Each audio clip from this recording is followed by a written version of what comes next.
So, Kyle. Yes. We'll start. You ended up... Well, I guess... yeah. Okay, so 30 years have passed since the Blood Red Fez and the events of that. And I'm trying to think if I need to remind you of anything. I think you've pretty much got it all now. So basically, when you stormed Mr.'s Island, you got injured pretty badly, and so you had to, like, stop. Okay. And the rest of them continued while you were just kind of held back. And you were holding a fez the whole time. Which you then eventually gave to Louise, and she put it on and stopped the ritual. See? Yeah, and that's what she looks like now. So, 30 years later, Smith invited you to his lecture, which you did attend. And afterwards, you just went about your business. And then at some point, you're approached by... I guess you're staying at a hotel, since you said you still live in Italy, right? Yeah. Or some bed and breakfast. And you get a knock at the door. And it's this man. And he introduces himself. Hold on, I gotta switch hats. Hello there, sir. Name's... What was my name? Nikolai Tesla. It does. What? You got that spot on. I was thinking he looked familiar. He was like Tesla. Heck yeah. Hello there, sir. The name's Arthur Whitmore. And he explains to you that he's actually writing a story about the events of the Blood Red Fez. And then he had a long discussion with Luis and Glenn and Florence at the Black Lion pub the day before. And he basically just wants to get your side of the story, and he asks you many questions. Like, well, so what was it like when you put the fez on, or when you touched the fez for the first time? What did you experience? Can you tell me?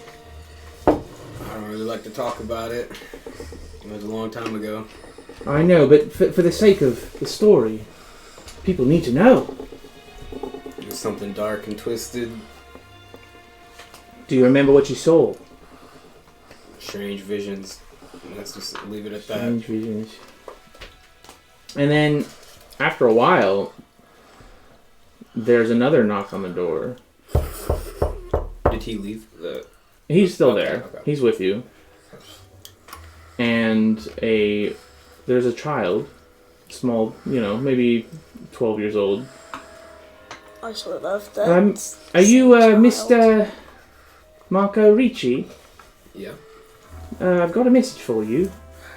And he hands you a card. And then he proceeds to leave. Okay. Oh, it says, "Come at once, I haven't long. For God's sake, let no one follow you. J.A. Smith." Julius Harper Smith. That's from Luis's husband. And then an address. Well, that sounds really serious. We better go check it out. I smell a story here, so I'm gonna come with, if you don't mind. And Arthur knows Dr. Smith, right? Arthur knows Louise and Glenn and Florence. Okay, but not Dr. Smith. Not personally, no. Okay. Yeah, I guess you can tag along. Alright, eh? I much appreciate it. And so, yeah, you take a cab to the address on the back of that card. And when you get there, you arrive just in time to see Louise, Florence, and Glenn, as well as another man. John. Named John, yeah. Though I don't know that you've met him yet. And they're all coming out as you arrive. Yeah, how are you guys? Well, we have just been through a frightful 24 hours. Yeah. Actually, about 48 hours. Yeah. Where's Dr. Smith? He is. He's in there. He's lying down. He's badly burned, and his manservant has been bandaging him up and keeping him hydrated. And What happened to him? somebody, go ahead. Somebody burnt Luis's and Smith's house, and well, something that I found in the back. There were tracks of Couple footprints. Footprints. footprints from people, but we don't know that if it's the people that did it or if it was Smith being carried out by His manservant. his manservant. Yeah, we never did determine whose tracks those were. Yeah. But the house was ravaged by Molotov cocktails. Okay, so Through the windows. So it wasn't an accident. No, it was not an accident. And had it not been for the manservant's quick wit, surely Dr. Smith would have. Died. Oh. Yeah. Did the manservant have anything else to say? Well, and John speaks up. And that's a servant? I need to actually That's- do another. No. No, John is Glenn's Is my friend. He's also a journalist. Okay.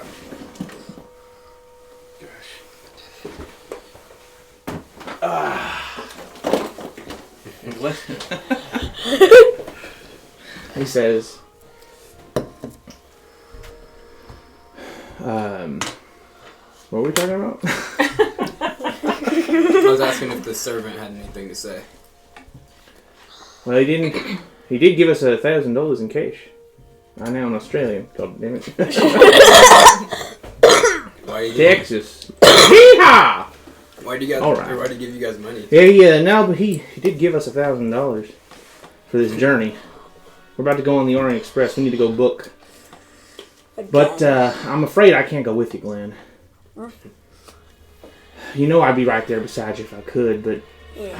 I just got slapped with this damn subpoena. I got to testify in this libel case against the paper, but there's some big shot politician that's got his britches in a twist. So we printed the truth about his backroom deals, but my editors got me on the hook, and Understand. yeah, they ain't giving me a choice, partner.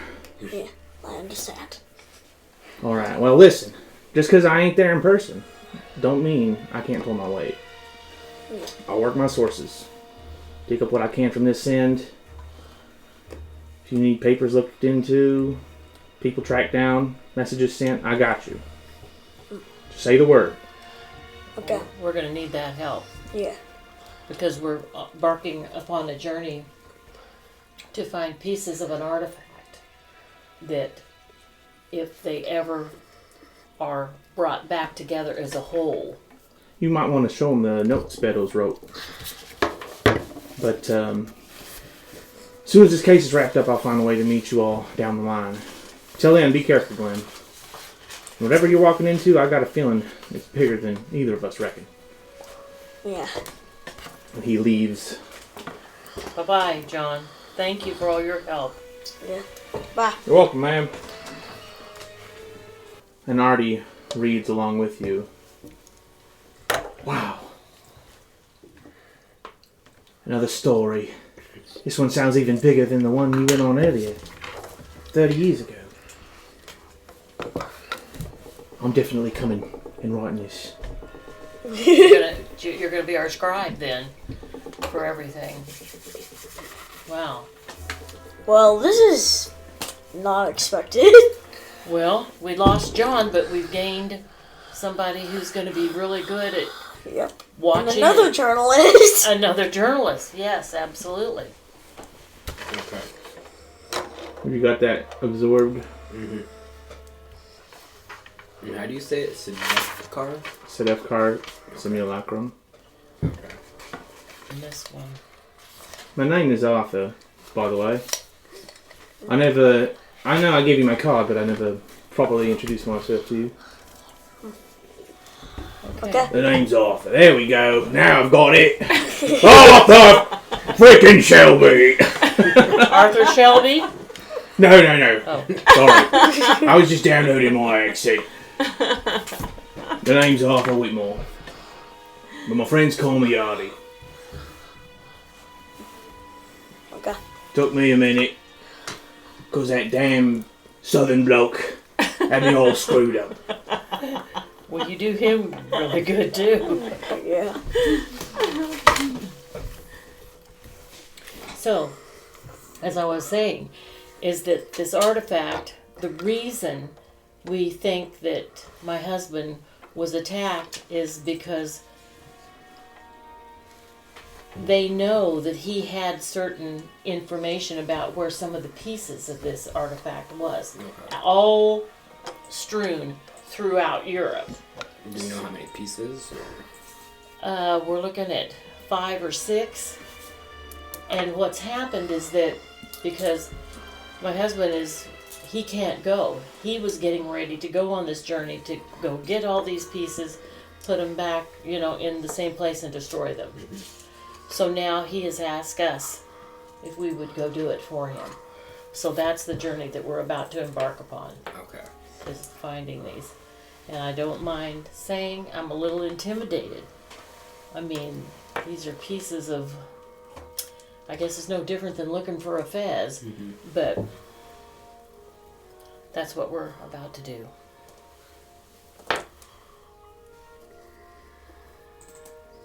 And so what he has already, Had this all planned out. yeah, he has the whole thing, and now we're supposed to book the journey. Okay. Just follow his plan. Right. So you have a map now. I put that on the table. Oh. That shows you locations that you can go to. There are 2 places that you can go to book your journey. One of which is the office of Thomas Cook and Company. And the other is Wagon to Dietz. So we have to choose which agency we're going to use. Travel agency, correct? Yes. Is the next decision. And so wait, where are we at now? You are in... I don't know, look at the address on the card. The distance isn't a problem. Grandma has her own car, Okay. so she We can have fit cars all now. of you. Nice. Yeah, that is. Cars nowadays. So you all load up in Luis's car and head on to Thomas Cook and Co. Yep. That's the travel agency we'll use.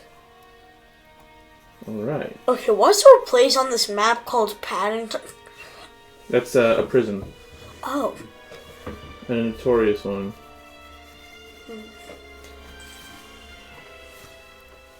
So, the offices of Thomas Cook and Son are nestled along a bustling street in the heart of London. The windows display posters of exotic destinations and luxurious cruises. The building itself is a handsome Edwardian structure. Here is a picture. Its brass-framed windows gleaming. As you step through the double doors, the interior feels immediately welcoming. With polished wood counters, warm lighting, and the constant hum of quiet conversation. Behind the front counter, a small group of well-dressed clerks in dark suits greet you with polite smiles. Welcome to Thomas Cook & Co. Thomas Cook & Son. I believe the name is being changed as we speak. The walls are adorned with framed maps of Europe, the Middle East, and North Africa, showing the far-flung locations Thomas Cook can send its clients. Good day, sir, madam. Hello.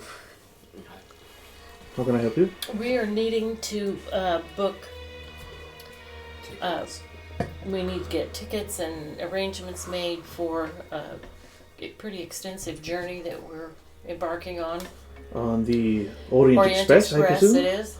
And we're going to have 5 people. All right. So it's for He 5. gestures towards a series of brochures. Their covers illustrated with glamorous passengers dining in lavish dining cars. And he hands you the Traveler's Guide. Voila! This is great. She printed it off. Well, I'm guessing that was unexpected. I'll give you a link, and you can go get a PDF file, and it'll be on your phone. You can just look at the Traveler's Guide. So you can actually prepare for the journey Well, an we actual already vacation. have one right here, so... Well, he's not going to be here. I mean, for after this is over. When, there's time in between. So if you want to, you can plan, I want to stay at this hotel and eat at these restaurants and, get into it like that.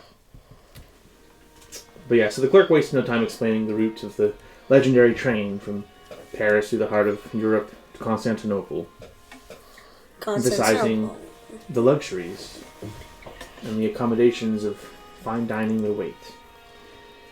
He hands over tickets in a fine envelope marked with Thomas Cook & Son insignia, accompanied by pamphlets detailing the train's amenities and suggested attire for the journey. And then anyone can make me a listen roll. Crap, what the heck's that? Is it these two? Wait, no, I don't think. What is it? Okay. Crap, what the heck is my listen? Pass, regular. I'm looking for my listen roll. Where's that? L's. Alphabetical. Oh, actually, I'm pass hard. Because I got 24. Oh. Yeah, we're doing that from now on, Kyle. What? Listen. Hard and extreme. Okay. So half and fifth values. 19 and my listen is 40. Okay, so... Alright. Okay, I have nothing written here with listen. So you'll use the you're parentheses. You also Yes, pass so hard. So that's 20% of... Hard. It's just So you just 20. have to roll below a 20. Oh, I got a 40. Alright. So, Florence and Glenn, you both overhear some of the clerks whispering about a recent murder that just happened not 2 nights ago. And you hear them talking about, a set of triplets were killed. Or something. They seem pretty puzzled and, captivated by the story. Triplets were killed? I wonder what age. Do They we know? killed on the Orient Express. Well, you don't know because you don't hear anything. Oh, that's right. They have to decide what to do with the information that they received.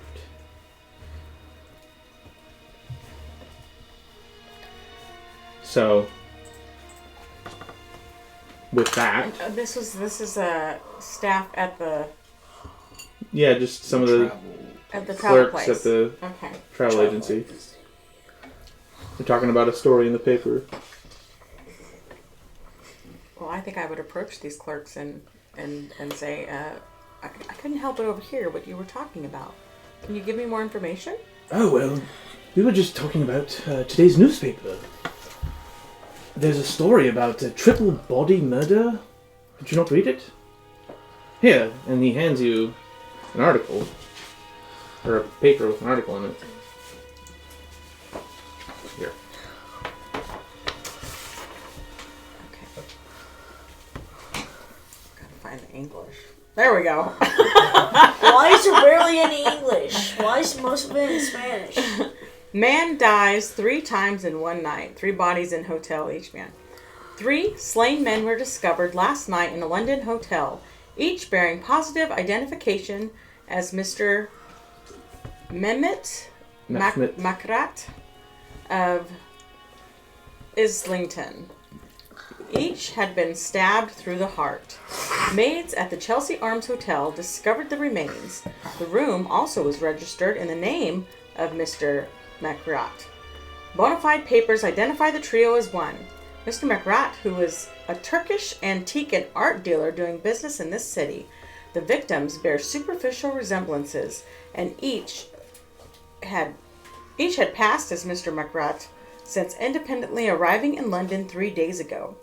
Confusingly, the real Mr. McRat, or at least the man described by neighboring shopkeepers as Mr. McRat, cannot be found.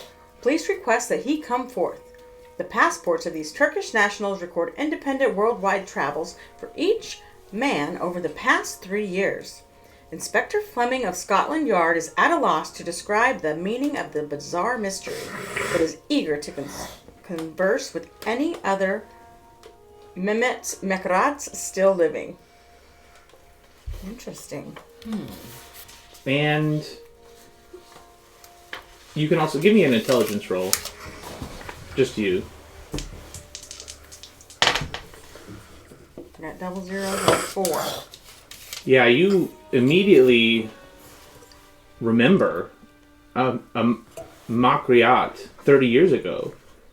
You distinctly recall Professor Demir explaining to you about a Salim Makriat as a leader of the Brothers of the Skin.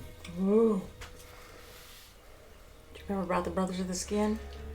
Oh yeah. There was a Salim Makriat, I remember, from 30 years ago. And yeah, He was part of the Brothers of the Skin. They worship that shadow creature. Wait, was that the one that No. No, the skinless ones, right? Brothers of the Skin worship the skinless one. Yeah. Yes. Those notes come in handy. No kidding.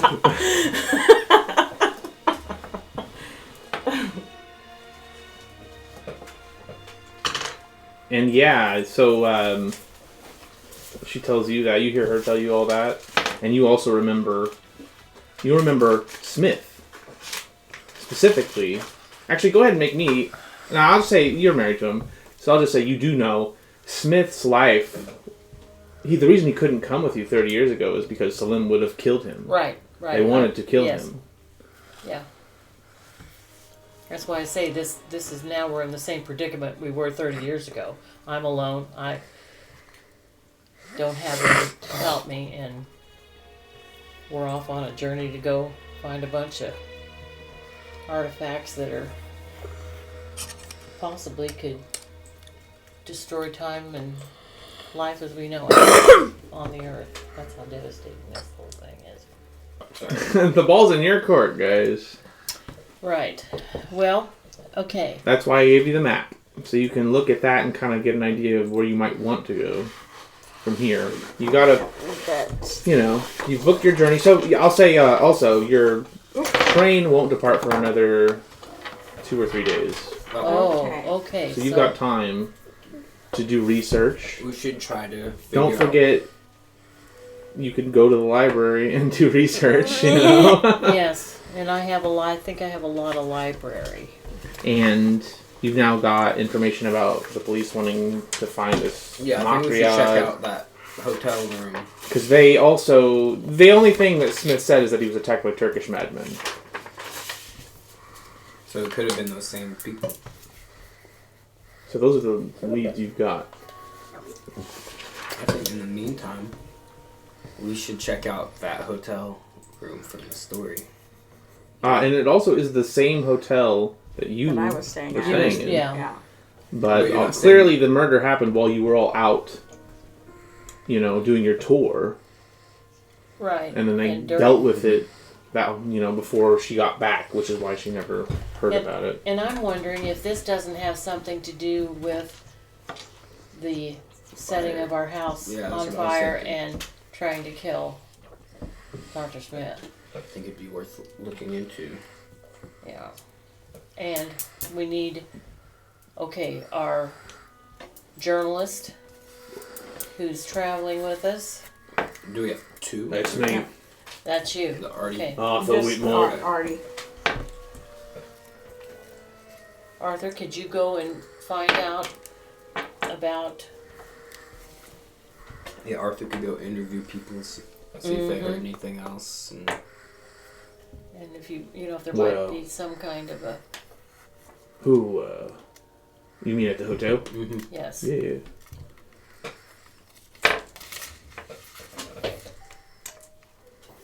Or what, so to the hotel then? To the hotel. Yeah, we're gonna go I there think so. first. Yeah. You drive down the snowy streets of London, and in the heart of London's fashionable Chelsea district, on a charming street, sits a building with a stately red brick facade, accented by stone trim. Chelsea Arms Hotel. Of course, it's not your first time coming here. Well, it is for you, Marco. See if I had a I picture. wonder if I have the picture in here. Can't remember if I printed one out for this place or not. What is this membership of the Peerage for the British Museum and Library in order to use the reading room? You have to be a member of the Peerage, Yes. have academic references or statement of needs specific to the museum library holdings. A waiting period of several days or weeks needs to be allowed for the proper study It's written on the back. of their applications. There it is. Yeah, so luckily for you, you've got 2 academics who have that access already, so that's not something we need to worry about.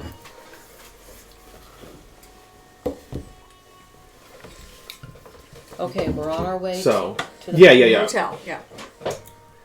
Chelsea Arms Hotel. Mm-hmm. Tall bay windows, wrought iron balconies. There's a brass plaque near the front door, polished to a high shine, proudly displays the hotel's name. Outside, a uniformed doorman stands at attention, displaying his hat, or tipping his hat as you enter. Stepping into the lobby, the space is grand yet welcoming, with high ceilings adorned with a sparkling chandelier. Here smells faintly of leather and sandalwood. The reception desk is an imposing piece of furniture, made of dark wood with a gleaming brass bell. The staff, dressed in immaculate uniforms, moves with practiced grace.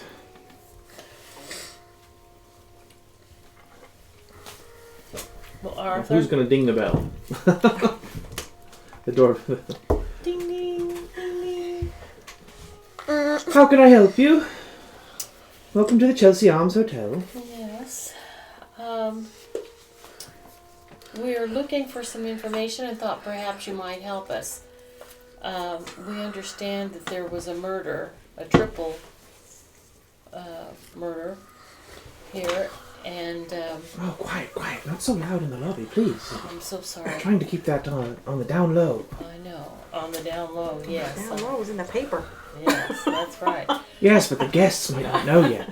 That's right, okay. We want to keep them happy. And we have, I mean, you didn't know. So it's working. and what, I have a suspicion. There was a fire at my home last night and my husband was almost killed. Oh my. And I'm looking to find information to see if these 2 things are connected in some way. Well, I don't know what you expect us to do. The room has been cleaned. The police came. They did their investigation. I would go to Scotland Yard and talk to the head inspector there. We've already, the room is already occupied by a new tenant. Well, perhaps I'm sorry. we could I go wish there on was more I could do. maybe. A dead, a person in a dead or a multiple dead man room. Well, there's no dead men in the room now, I assure you. Not anymore, but like there was And there were 3 men that were killed. 3. Well, the So Chelsea Arms has a reputation to uphold, and it's why it's not hard to book a room, even if there were 3 men murdered there. Do you know if anyone here saw anything or heard anything? I mean, perhaps one of the staff, but no, if they did, they would have told the police. Was there anybody? I don't know who was Do you know working that night. Do you know who cleaned the room? Maybe that could give us some more info on what happened. Well, what they yes. saw. Yes, actually. It was one of the housekeepers. She found the 3 bodies. Okay. Where's she at now? I don't think she works today. Okay. She might be, let me look at the schedule. And yeah, she flips through the books and, it looks like she'll be working again here, tomorrow. Okay. So we've got. But I don't know if she has any information. She just found the bodies and she didn't see anyone actually kill anyone.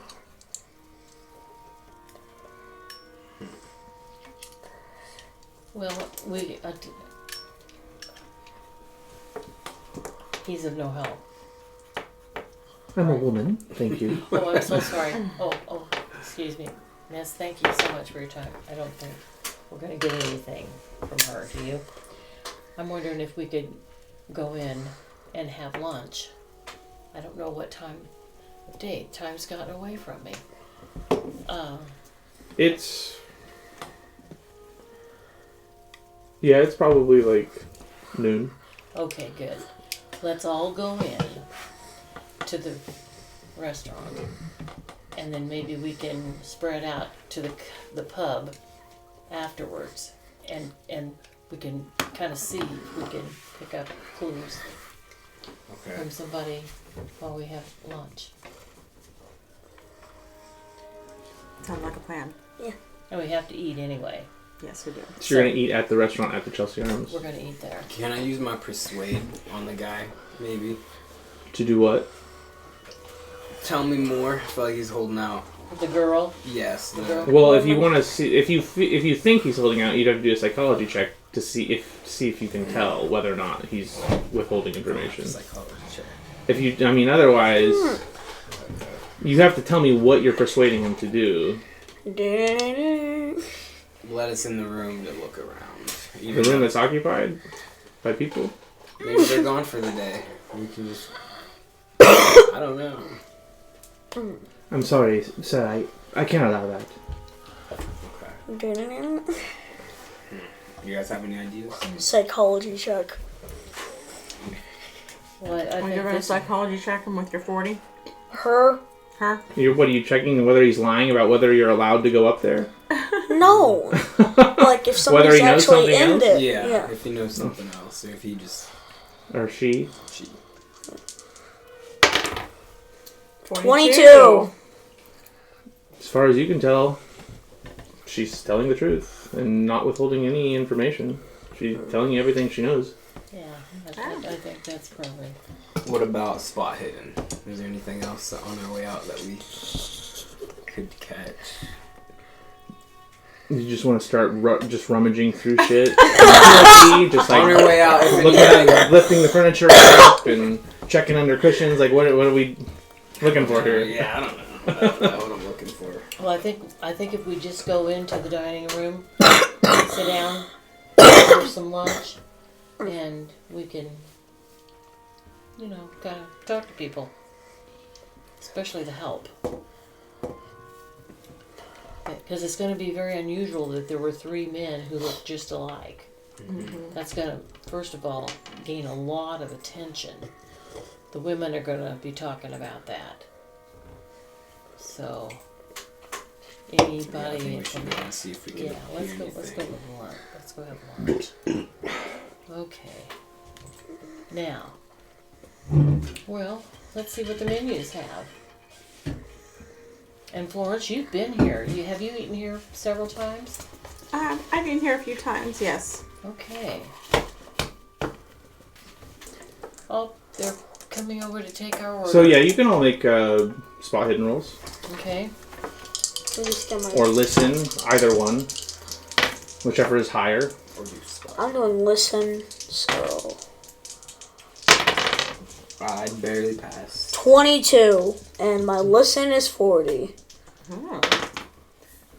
Again, a 22. I got 91. I didn't get front.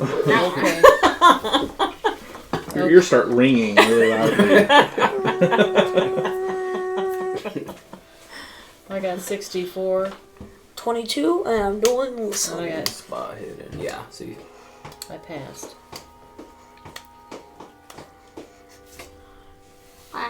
So 3 passes, 1 fail. Okay. So, yeah, the room is alive with conversation, and clinking glasses, and occasional burst of laughter.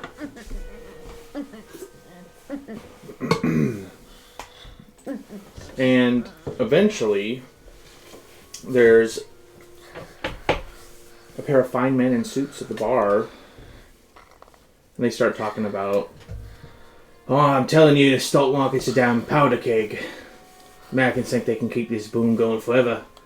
But mark my words, when it goes bust, it'll make 73 look like a picnic." And then a little bit later,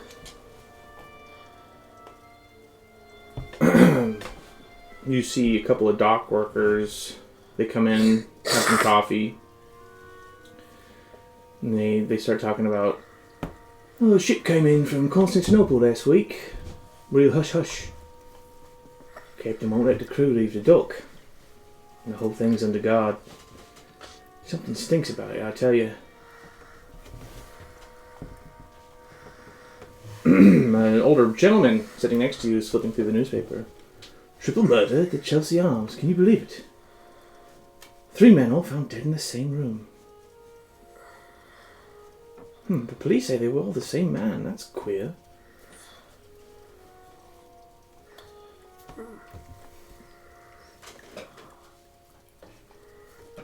At some point, a well-dressed academic, sipping from brandy near the fireplace, says, "Oh, Dr. Smith's lecture was extraordinary. But that bit about the...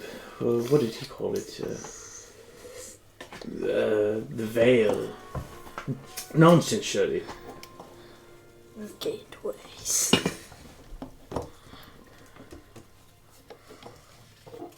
So we all hear these conversations. Well, I didn't hear nothing because I'm just eating my lunch. Yeah, that's what you hear.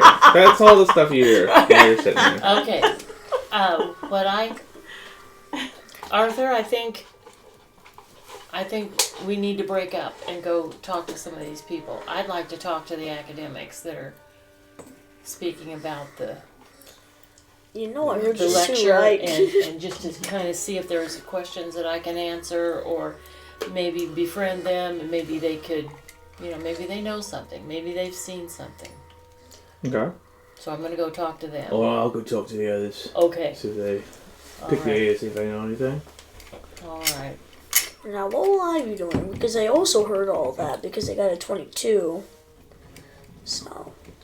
Well, I could talk to the guys about the shipment. the dock Weird. workers. Yeah. Yeah, that'd be good. And then. Okay. all right. Okay, so... Yeah, the dock workers. I'll start with you, Kyle. The dock workers, they don't really know much more than what they said. That there's some weird hush-hush shipment from Constantinople that's under guard right now. And how far is the dock from, the restaurant? Oh, it's pretty far. But yeah, I mean, it's... Maybe the Too river far. leads It's to far the away, English yeah. Channel. And I'm beginning to wonder here, there's a thought coming strongly to me right now that whatever this is on the dock, I have a strange feeling that it could be part of this artifact that we're looking for. Yeah. Or somehow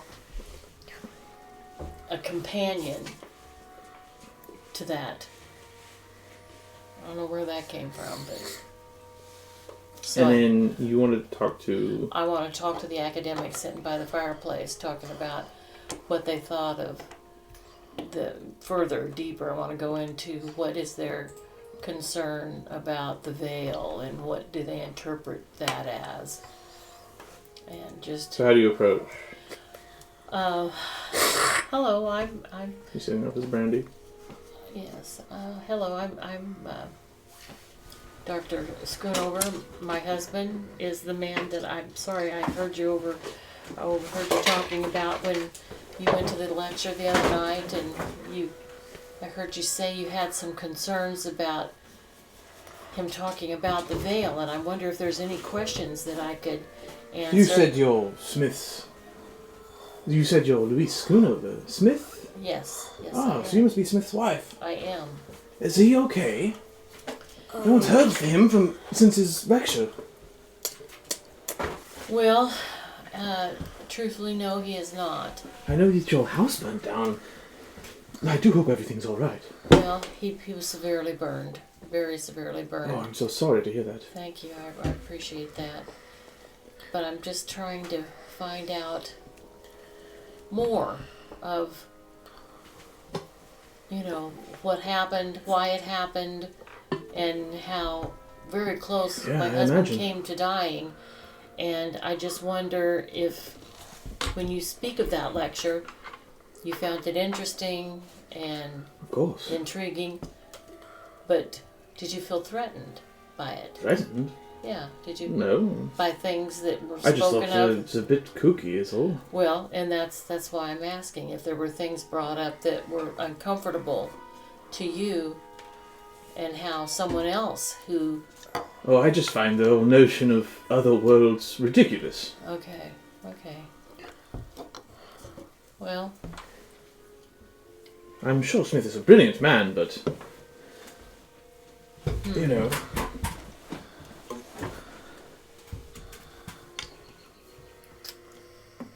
Well, I'm just on a journey to find out what that lecture, how it could parallel to what's happened to him. Oh, really? And how we've lost not only his whole body of work from his whole life, but our home.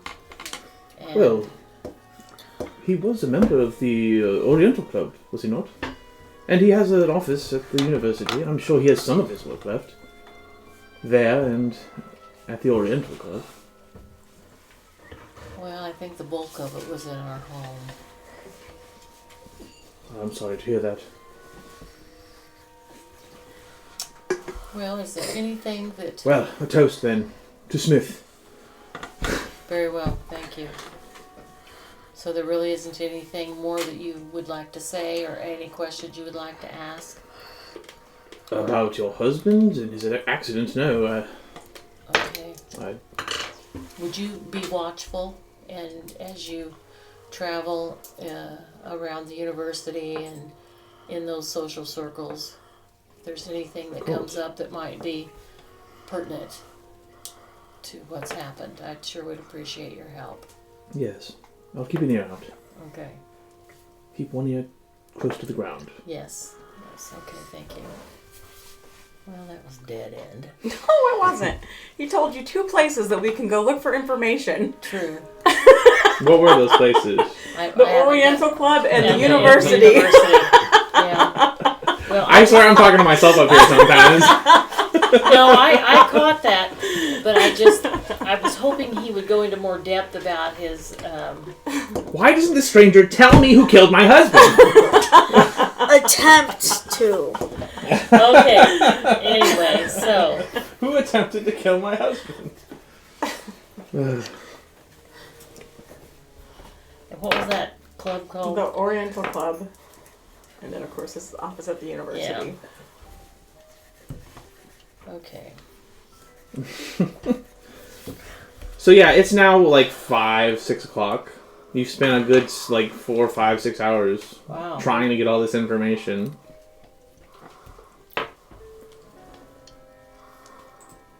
And do we know what the Oriental Club is, or has that been? It's like a clubhouse where rich white men, drink brandy and smoke cigars and swap stories. And he'd have work stuff there. Or, yeah, I think he has a library, a personal library or something there. Okay. And because this other guy's a member as well, is why he would bring that up. Yeah. Because he knows that Smith does in fact have some stuff at the Oriental Club. We could check that out. Mm-hmm. Maybe. That's the only lead we got. Yeah, it's pretty late to go to the university, so. That's what I was thinking, they'd be closed. Locked down. Alright. locked down.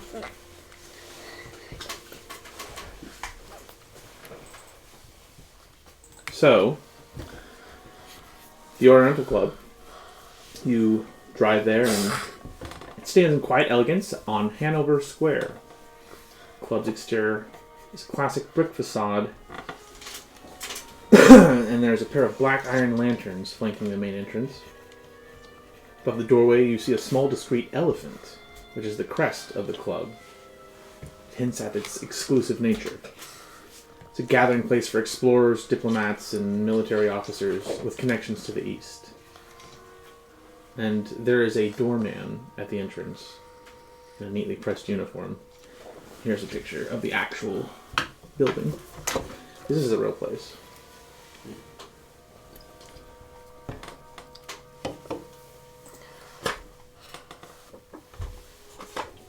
And yeah, the doorman stands there. Oh, is that, Miss Smith? Hello. I didn't expect to see you here. Have you heard anything about your husband? What happened to him? I saw the paper. Well, The house burned down. he was very severely burned in the fire.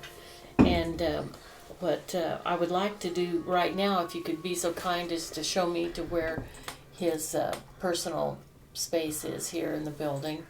Well, we don't normally let women in here, but under the circumstances, I Okay. would be willing to make an exception. Okay, thank you. There's some things that I need to gather. In fact, make me a persuasion Okay. check. 66. Ooh, I got 70. Bam! Yep. So yeah, you have no problem convincing him to let you in. Good. The grand entrance hall is adorned with rich dark wood paneling. Heavy curtains of crimson velvet drape elegantly over tall windows. Ornate rugs of deep reds and gold stretch across the marble floor. The air is filled with a faint scent of polished leather and old tobacco. There are portraits of famous Eastern adventurers and diplomats lining the walls. There are deep armchairs, upholstered in worn leather, that invite you and its members to sink into the comfort and warmth.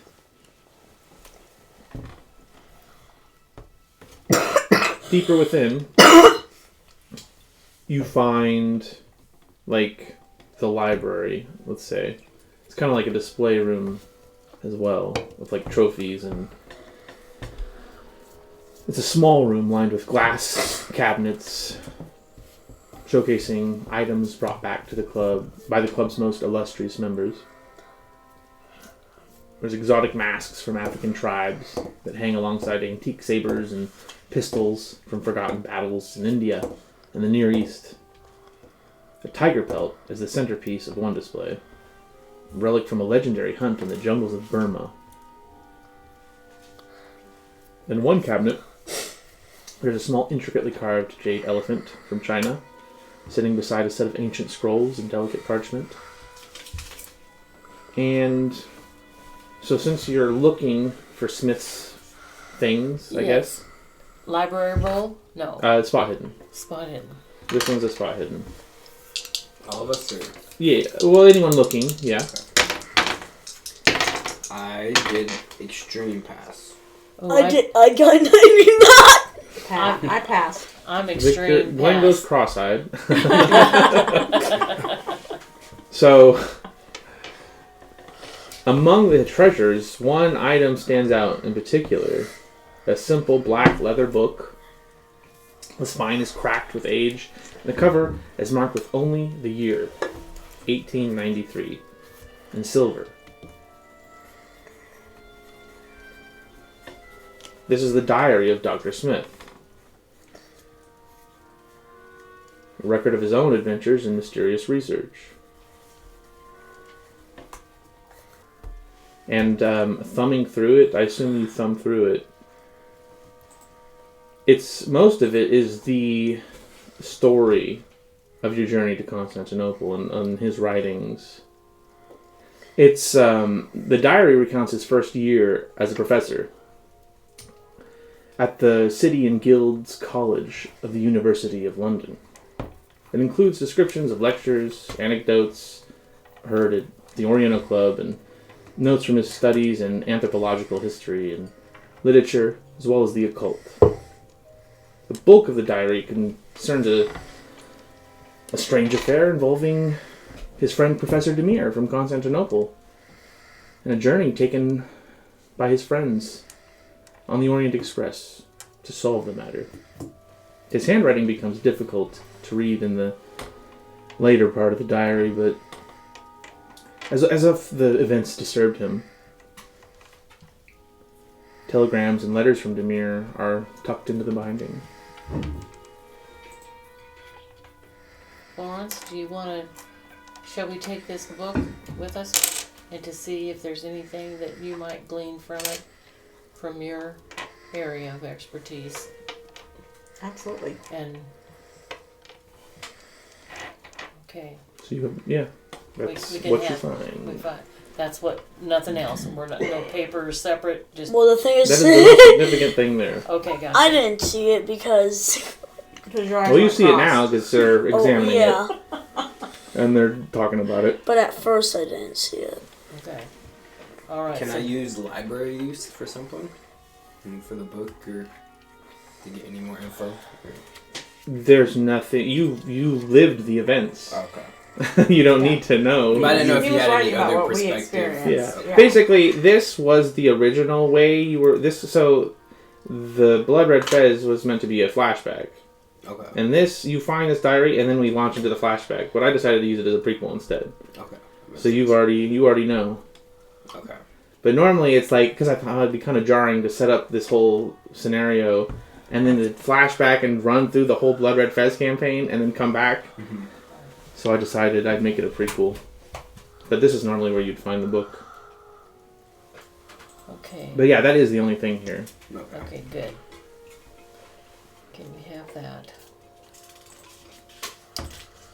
Okay. So behind the scenes. So, university office is closed, but we can go tomorrow. Tomorrow, for sure. Yes, and go there. Now, we have, I want to keep you, Marco, up to date. At the time of the setting fire to her home, there had been, prior to that, a man and a woman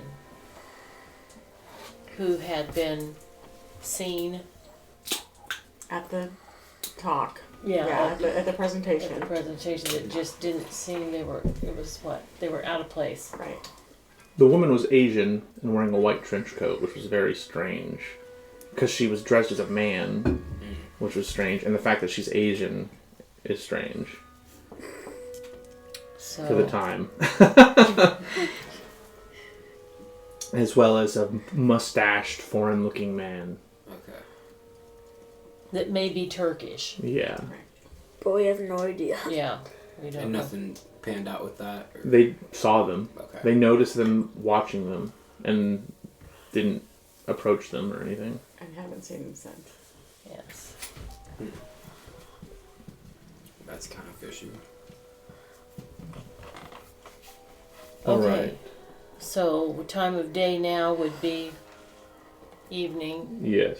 It's later in the evening. So we need to think about something for dinner. And The map. Yes, you can look at the map Look at and the see if map. there's There you anything go. See that if there's might any. spark your curiosity. 'cause I've Well, got let's the, put it right there. okay, I've got the car and plenty of gas. It's too small Just for put it anyone to here. read. Here, Victor. do that. Let's put it right here, because we have a map right here. We have the same map, I think. Oh, Right wait, here. is it? Yeah, yeah. It's Yeah, the I'm pretty same sure map. that it is. So we can look at this little map, and they can look at that map. The library will be an option. For this evening. Well, and because you probably would like to research, Yeah. see if you could find anything about the Sedefkar simulacrum. Absolutely. Well, why don't we have just a light dinner and grab a. Right here. All right. Yeah, and then where's the library? Do you see the library on there? I don't see it. It's not written. Oh, It's Yeah, just- some of them are Yeah. numbered. Oh, right there? Yeah. Oh, so we're not too far. Yeah, we're right Yeah. here. We're right there. Okay. Very close. Well, what do you want to do? Do you want to go to the library first and then go eat? Yeah. Let's get the business at hand done, and then we can go relax. Yeah, let's do that. All right. Yeah, you approach the British Museum. The grandeur of the building is impossible to miss, with massive stone columns supporting a pediment adorned with intricate carvings of Greek mythological scenes. I don't think I've given that one. Well, maybe. Oh no, that one because we went there 30 years ago, so it's a Right. picture, but it's in the That's why I thought. pile of old pictures. Old pictures. Okay, gotcha. That's why I don't have it. Okay. But yeah, so the wide stone steps leading up to the entrance are worn from the footsteps of countless scholars over the years. Heavy wooden door swings open, revealing a cavernous hall. And to your left, a sign directs you to the library reading rooms. The grand reading room is vast, circular, and awe-inspiring. The high domed ceiling seems to reach up to the heavens. Its panels divided by gold accented ribs that catch the light. The center of the ceiling, an oculus, allows natural light to spill into the room. There are glass display cases in the corners with rare manuscripts, handwritten documents. The walls are all lined with towering bookshelves, each filled with thousands of volumes. And then large oak tables stretch across the room, each one occupied by scholars, researchers, and readers. And...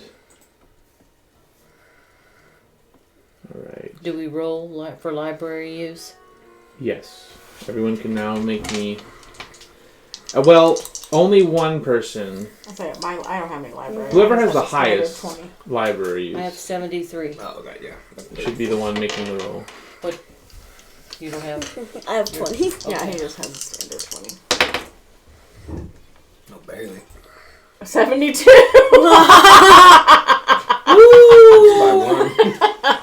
Whoa! A win's a win. Yeah, we'll take it. Okay. And what is your line of research? What are you looking for specifically? We were looking for the, what is that name? The, Sedefkar. yes, information about that. Any books or more info? Okay, so looking up the Sedefkar simulacrum, you will basically come to a dead end. The closest mention is of an illuminated 13th century manuscript known as the Devil's Simular. Well, we need to look that up. The Devil's Simular manuscript. Perhaps you can You can look again for anything related to the Brothers of the Skin. That's a good idea. So make me another library roll as another hour of research goes by. We're good. So you now make me a luck roll. Oh, you're lucky to get something. What's that say? 51? Yep. Woo! Hard one. Yippee.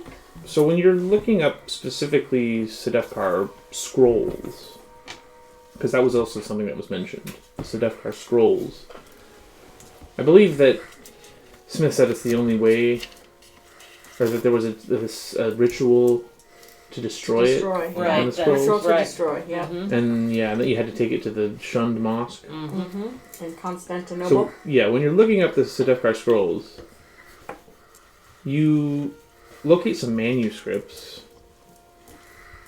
of the same name as being, they're referenced as being in the Topkapi Museum in Constantinople, just before the Great War. Topkapi. Topkapi Museum. And it's in Constantinople. Mm-hmm. Constantinople. And So we'll have to. I'd say you probably spend the night researching this. Like you spend overnight in the library. Library. So it's probably morning by the time you finish, actually. Didn't get any dinner. Because it's somebody makes a dinner run, you know, Oh, or okay, whatever. I gotcha, don't know. okay. Goes and All gets some right. bagels or something. Okay. Okay, good. Bagel. And so now it's morning.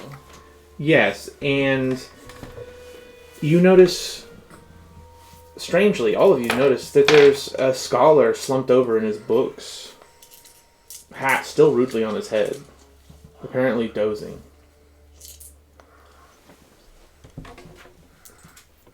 What kind of hat? Just a typical, you know, maybe a bowler hat Okay. or something. Maybe it's just like this newspaper boy Yes, hat or something. right. Well, he's an academic, so I don't know. But it's not a Fez. I know that's what you're That's right. I'm still wondering how this might turn back around. But is there any other research you want to do? Anything else you want to look up? No, because we found everything that there was available. I think anything about like Did you? Well, I don't know. you searched? I mean, Well, see, Dr. Smith knows all of this. He's familiar with it. I am not familiar with it. Can we try to look up anything with like cloning? Because that guy was like 3 of the same guys. Is that? yeah. I mean, you could. I mean, What about the green lizard men? Do you remember the last time we were here? yes. They were talking about somebody who was talking That's about the shapeshift into green lizard Yes, men. Yes. Yeah. The Lords of Parliament in league with the spirits of yes, London. Yes. Yeah, that sounds. Yeah, it was weird. make me a library roll.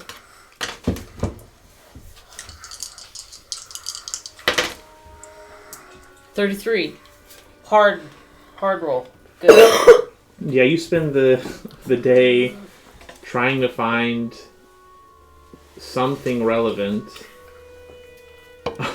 when it comes to green lizard men and whatever else you were looking up. Clones. You also find a mountain of information concerning the Orient Express, construction of the Simplon Tunnel, the current political situation in the Balkans. It's all very quickly available to you.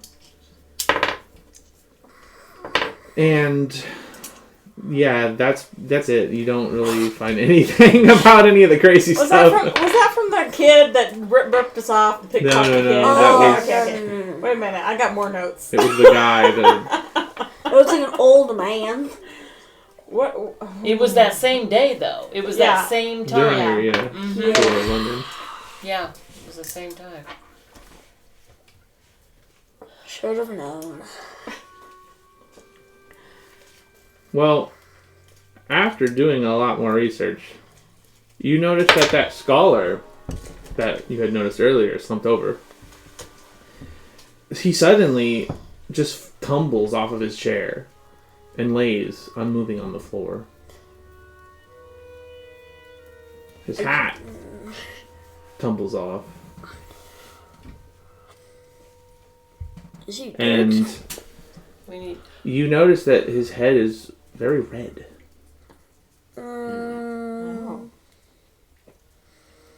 It's like Luis. More red than Luis. Oh. And he's face down. You can't see all you can see is the back of his head. Oh, He's completely... can I face check down. on him as That's- a nurse yeah. and Yeah. see his well-being? Yeah, do and that. Yeah, let's Provide him do that. some first Yeah. aid or something. We need Yeah. that. We need that right now. So, Luis, you go over and reach on, and grab the man by his shoulder and turn him over. And beneath the overcoat that he wears, beneath the hat that fell off his head, beneath the shoes and the socks, is a skinned corpse. Skinless one.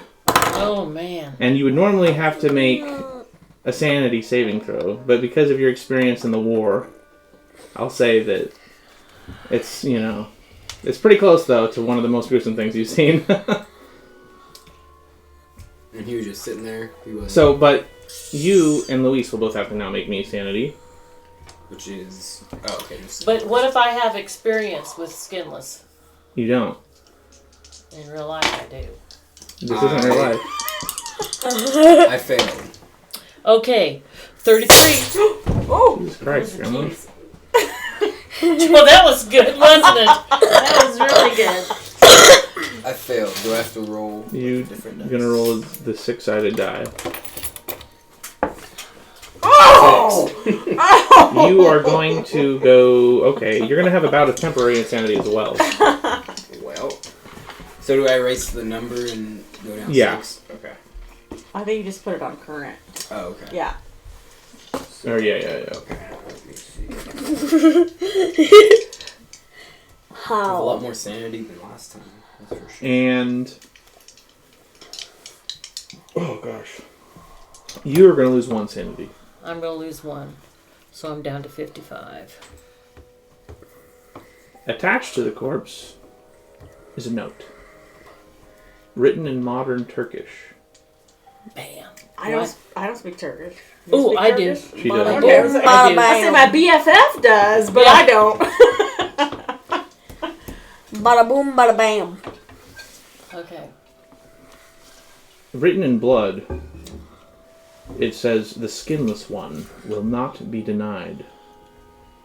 It is inscribed on human skin. From the same corpse, in fact. And this causes a big scandal, and the library will be closed for the rest of the day. Because you got to get Scotland Yard in here, right? I mean, they're going to have Yes. to do their... No one knows how this cadaver was placed in the reading room.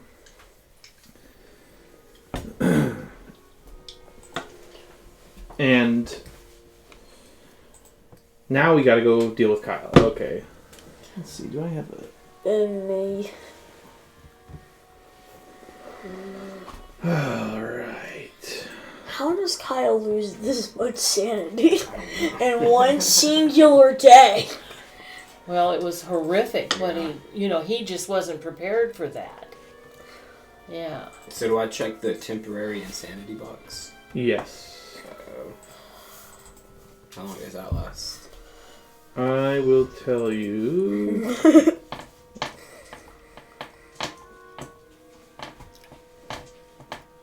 Okay, first off... Oh, that's right. So this is going to determine whether or not you go temporarily insane. So roll an int. What's that? Intelligence. Okay, come on. Go, go, go, go. I Oh. failed. Oh, no. No. No. How? You're how was- actually... That's actually great for you. Okay.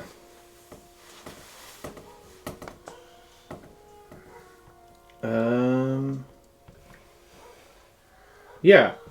Because you failed your intelligence roll, you can't comprehend. Nice. And therefore, you're protected. I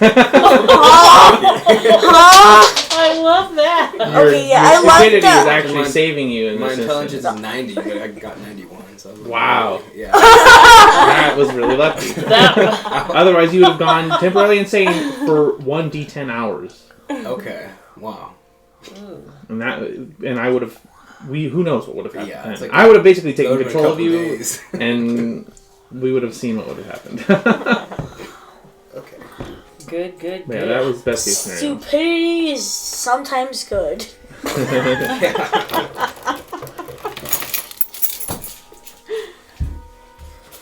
So yeah, you now are outside the British Museum. It's been closed for the rest of the day, And we all know why. and you're tired. We're tired and hungry. Yes, tired all and night. hungry from all Up that all researching. night. Yeah, It's just early in the morning. bagels for dinner.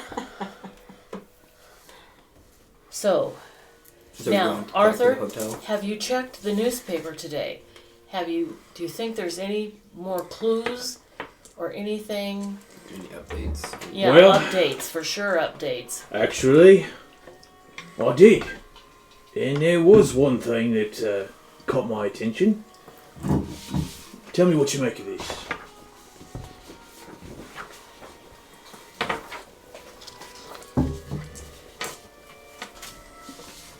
Man disappears in cloud of smoke. Hmm. Whoa, I'm Linked gonna have to you triple read murder that. case. Smoke grenade? I don't Oh. know. Spontaneous human combustion. Love that. Linked to triple murder case, question mark. Police are today investigating the disappearance of Mr. Henry Stanley, 41, of Stoke Newington, who was reported missing last night by his landlady, Miss Constance Atkins. She alleges she heard a cry from Mr. Stanley's upstairs room at 8 o'clock. He did not answer to her knocking, and when she opened the door, the room was full of smoke and there was no sign of him. Mr. Stanley is not married.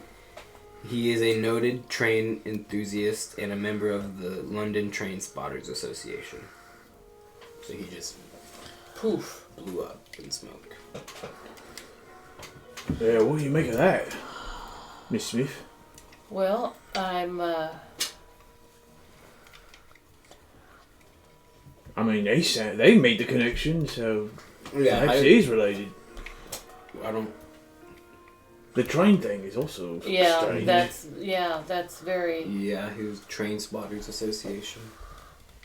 Well, how do they know it's linked to the triple murder? Is it just two weird situations? Well, I guess we'll have to go to Scotland Yard and ask him. Yeah. Yeah. And you should be able to ask and get some kind of response with your press badge, right?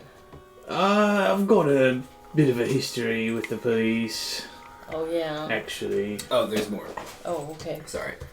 His disappearance may be a case of spontaneous human combustion. Police have refused to comment on this. Similar cases have been reported in England earlier this century.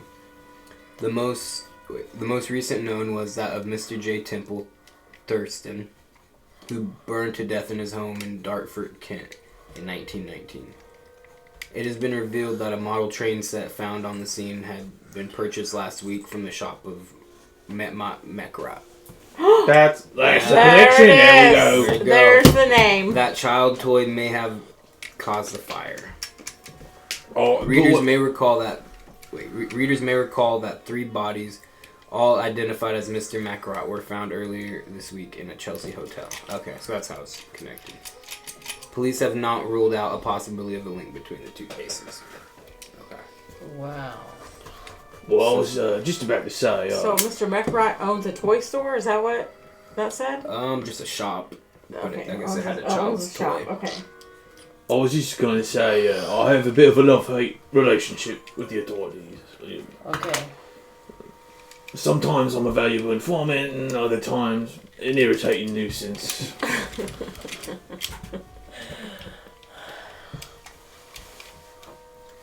Okay. So there's got to be something weird with the trains and Mekrat. Another place to investigate. London Train Owners Association. Yes. Oh boy. It's a lot of leads, I know. And no one yet to shoot.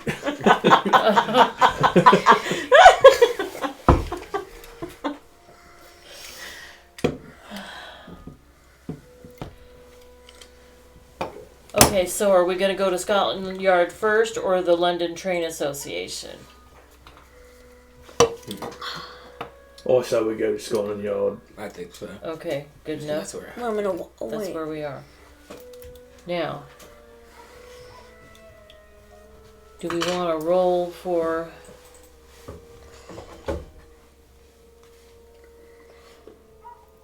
What is it? Would it be psychology?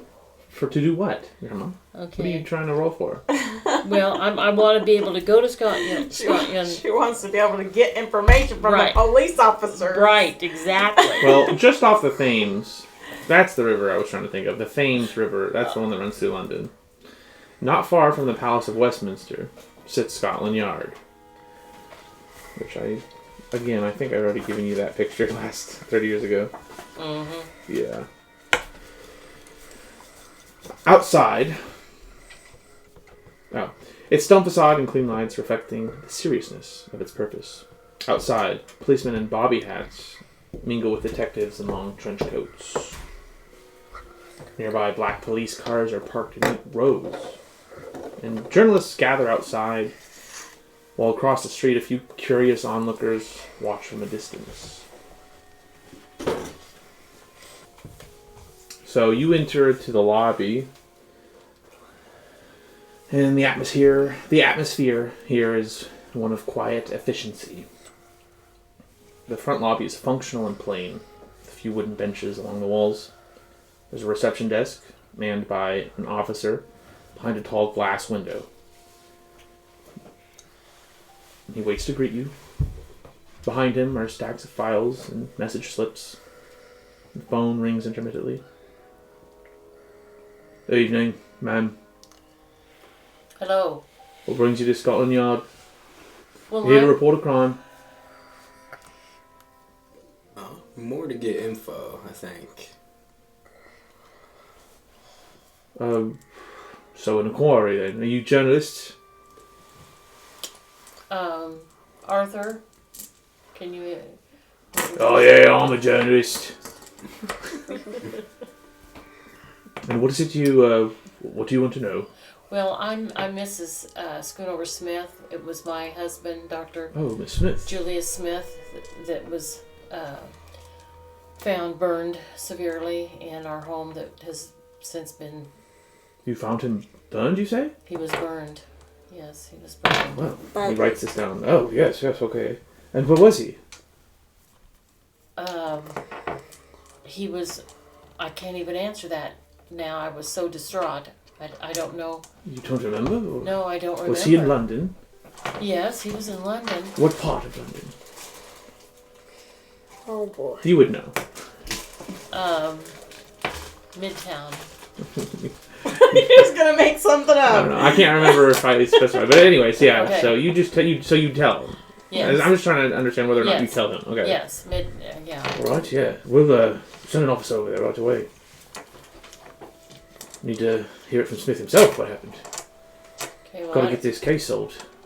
well, and so we're not only here just about that, but I'm wondering if there's something binding all of these things that have happened within the last 2 days to what happened to my husband. Because these are very unusual and bizarre. Well, Inspector Fleming is the one in charge of that case. Okay. So he's the one you would want to speak to. I will see if he's willing to speak with you right now, Okay. if he's not too busy. Okay. And he steps out and he comes back eventually. He would like to know if you have anything new to offer as far as information. Yes, we were just at the library and found a dead guy. And we think it's all connected. And we're trying to... What evidence do you have that these cases are connected? Skin Man, the Makarot. And the train. Yes, there's a lot of stuff with trains and... Well, I don't know what skinning has to do with Makriot, but... I know he supposedly sold this train set. Yes, there was... Apparently, when the guy there was someone a few years ago who disappeared similarly in a cloud of smoke, and he had just bought a train set from Makarot. Well, you're now talking about another case entirely. We're talking about the triple body murders. Yes, and that was... You're talking about spontaneous combustion? That was a different case. We're saying it's all connected. So you're saying these 3 or 4 cases are all connected? That's what we think. Believe. Yes. I'll go get Fleming. And Fleming, he comes in and they basically take you to his office. He seems kind of grumpy. Like, that's your impression when you first meet him. Mm-hmm. I suspected that would be the case. I thought that was pretty good. But... Hold on. Can I've been doing a lot of British accents. Can I attempt to charm him into a better mood? Yeah, actually, you can. Oh my gosh. That's a very good idea. So you say you have something 26. about the case. 26. That is a hard success. And what do you do to charm him? I don't know, shake my titties at him. Okay. Yeah, you kind of loosen your your whatever you're wearing. You say, oh well, oh, my. My 60-year-old titty. Yeah. Oh yeah. Wait, do it. What was your success? Like a hard. A hard success. Work. He's in an older woman, I guess. Oh my.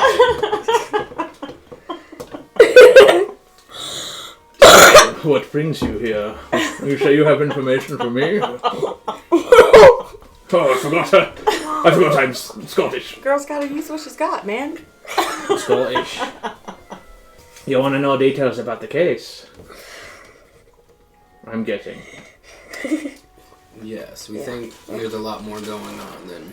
Well, I'm not usually inclined to tell civilians details, but I'm feeling rather in a mood today.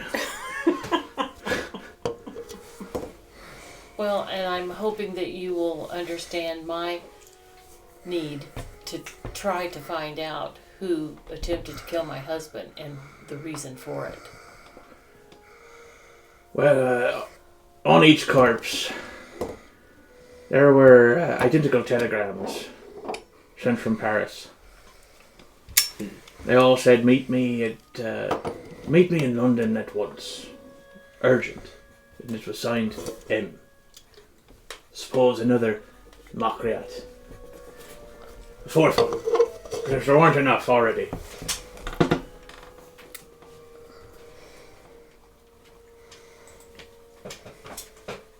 And what did the note say on the skin guy? It was like carved into him. Where? The skinless one will not be denied, I think, Okay. or something like that. But really, that's all I should tell you. I mean, it's a very tricky case. I don't want to get these details leaked to the press too soon. And so, what connection do you have with this and then the guy who disappeared in the smoke? Because the newspaper said It was Mehmet Makriat's shop Mm-hmm. that that train was purchased at. How that's related, I don't know, but it's the same man, same name. Now we understand also that I mean, if you... Go ahead. in the harbor there's something being held there. Are you aware of that? Well, that's not my jurisdiction. Oh, okay. I'm just dealing with the Makriat case right now. Okay. Well, if you want to know the truth, we have suspicions that's also involved in this. I'll take note of it. Okay.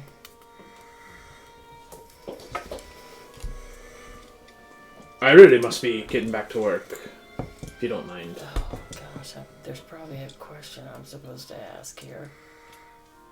Yeah, there probably is. Well, you've got good insight. Can you think of anything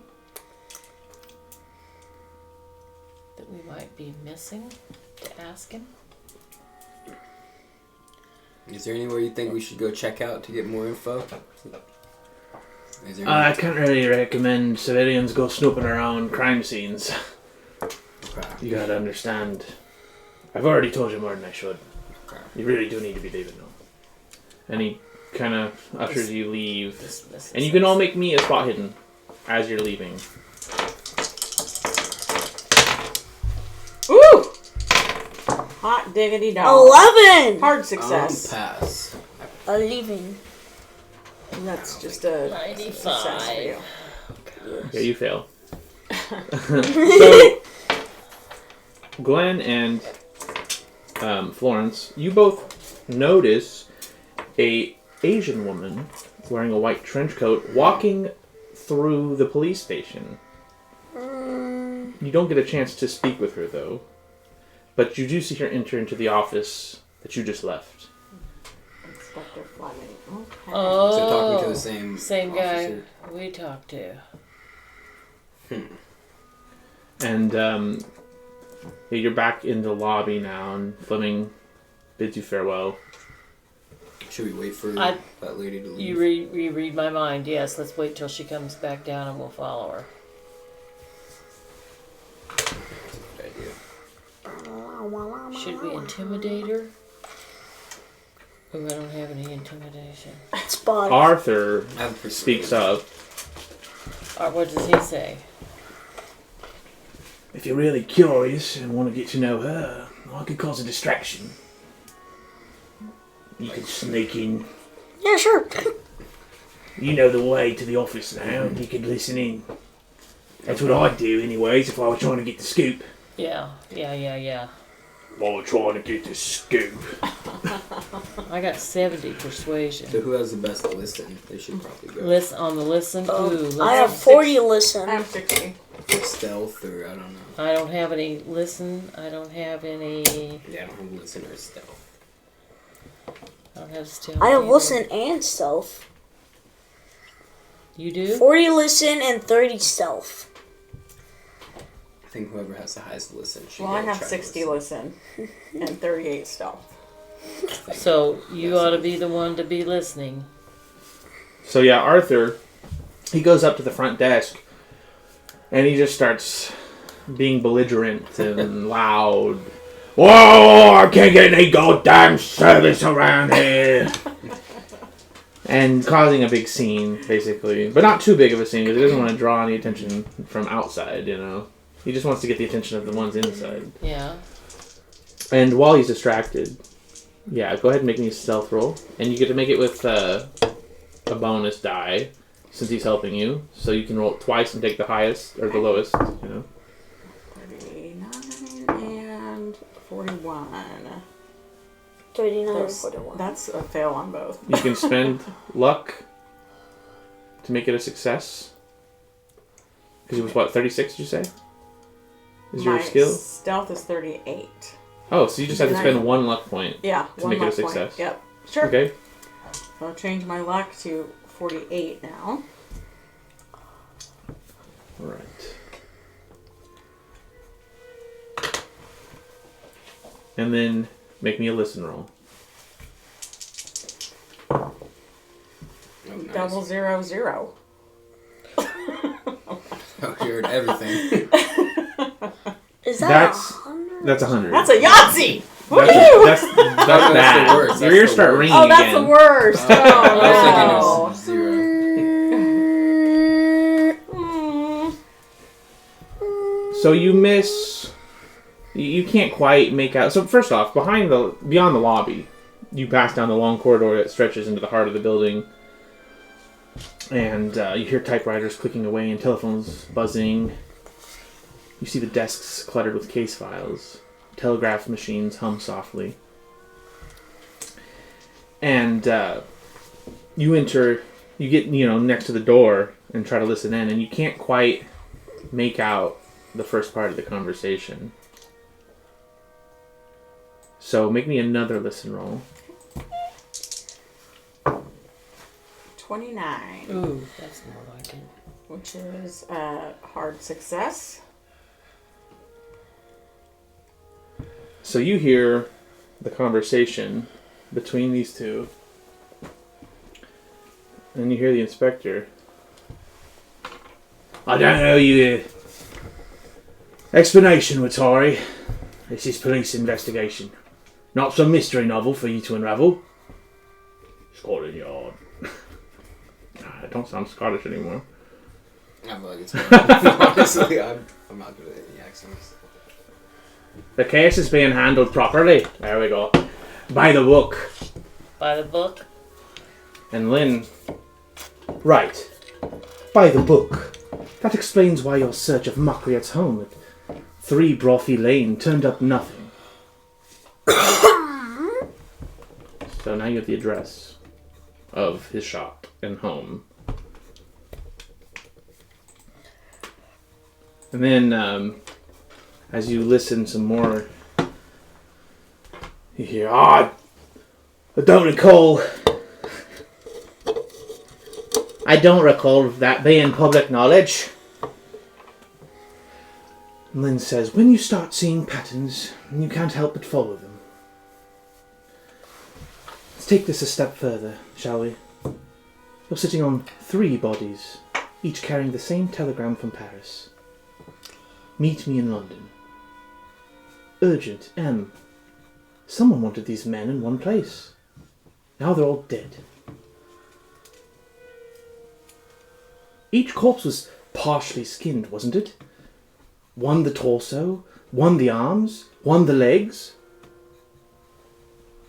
So let's review, Inspector. 3 identical men, brought together by someone who wanted them here.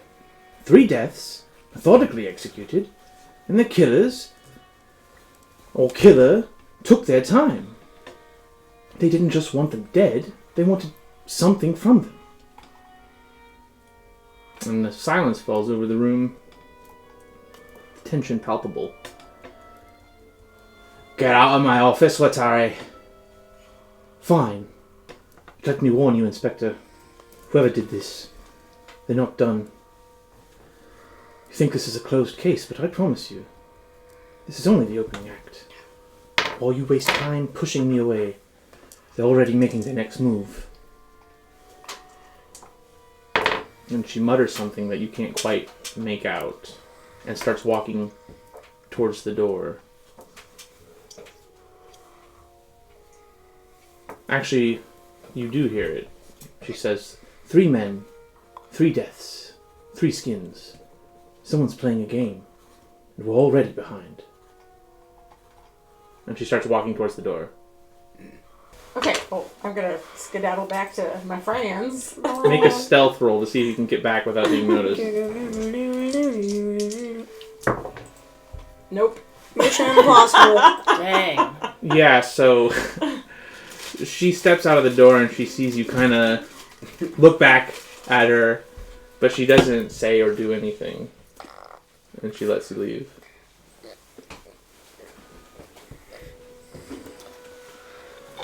Alright, I'll leave. And as Arthur sees you come back into the lobby, he settles down. I find it curious. You don't know what she knows. Yeah. Just FYI. That's right. Okay. She hasn't told you yet. So let me just give you guys an update on what I overheard. This Asian woman, I feel like she knows quite a bit.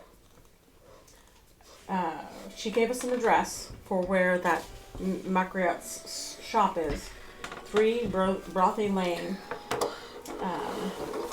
And she was talking to him about the mysterious deaths of those 3 men and how they were all skinned. And each man was skinned in a different part of his body. One the arms, one the legs, one the torso. She says someone's playing a game and it's only just begun. Well, I wonder if they're going to make some kind of a wicker man out of the skin. If they're going to do something with, because they Was have Wicker Man a thing back then? probably some tribes, some of those old tribes had things like that. But I'm just wondering, because if they've taken it from different parts of the body, it makes me believe that they're going to put it back in its entirety and make it into something else. Yeah, that makes sense. Like Buffalo Bill. Rubs the lotion on its skin. What the heck? From an old movie. The Silence of the Lambs. No, just for that. So, you've got We got a lot of info out of that. some time left as well. And we haven't been to the London Train Association yet either. Still haven't eaten, still haven't slept. Nor have we gone to the university. Ooh, I there think you this- go. The store is kind of important. We gotta go too. there The first. shop. The shop? Mhm, shop. Markriot shop. Montreal. So you head over to the shop. Alright. The antique shop, when you arrive, seems to be a modest 2-storied brick building nestled between 2 larger, more modern structures in a quieter part of town. It's weathered and small. A faded sign above the door reads, Marquardt's Curios of the East. Though the lettering is chipped and worn with age. In the window of the door, a small hand-painted sign hangs on a string, and it reads, Closed. Jesus. Peering inside from the street, you can see the ground floor showroom, dimly lit and cluttered with items. Shelves sag under the weight of candlesticks, plates and incense burners. Persian rugs of dull reds and browns are draped over racks, while a few cracked ceramic vases from Egypt rest on small tables. The faint scent of old fabric and metal fill the air, accompanied by a musty odor.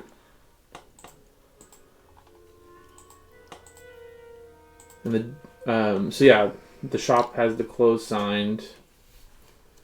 Are you gonna try to open the door? Yeah, I think so, yeah.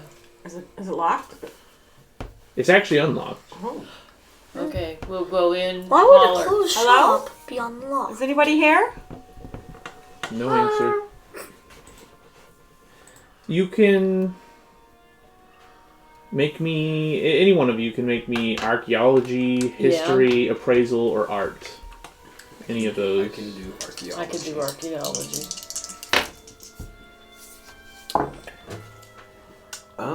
I'm good. Yeah, same. I did excellent.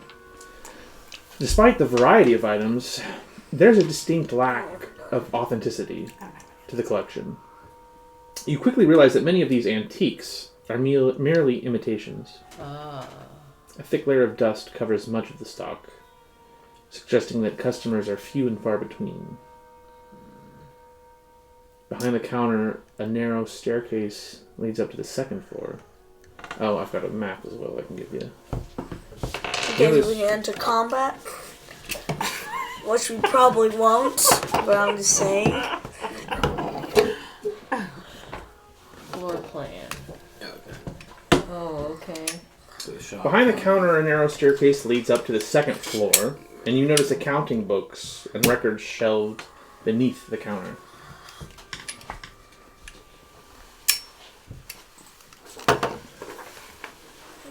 If anyone has accounting, they could go through these records. I do not. no. I do not. No, we don't have it. I would also take a hard library use. And a hard would be like Half. Okay. Oh, I got it. Yeah. Because I didn't. In the ledger of current shop sales, you notice an incongruent consignment note. One Wrightson Special Commission train set purchased from the estate of a Randolph Alexis some months before. There's no other train sets or toys that have ever been listed or as purchased or sold as well. And what was the name of the person? Randolph Alexis. Randolph Alexis. And that's who bought it? Or? That's His his estate. his It was estate. purchased from. Oh, okay. So So he's And then- somebody he's that- dead. You can make me another hard library. Just Kyle. Okay. No. Alright. So you read that and told everyone, so you can make me a history or an occult as well for the people who just heard what Kyle said, what Marco said.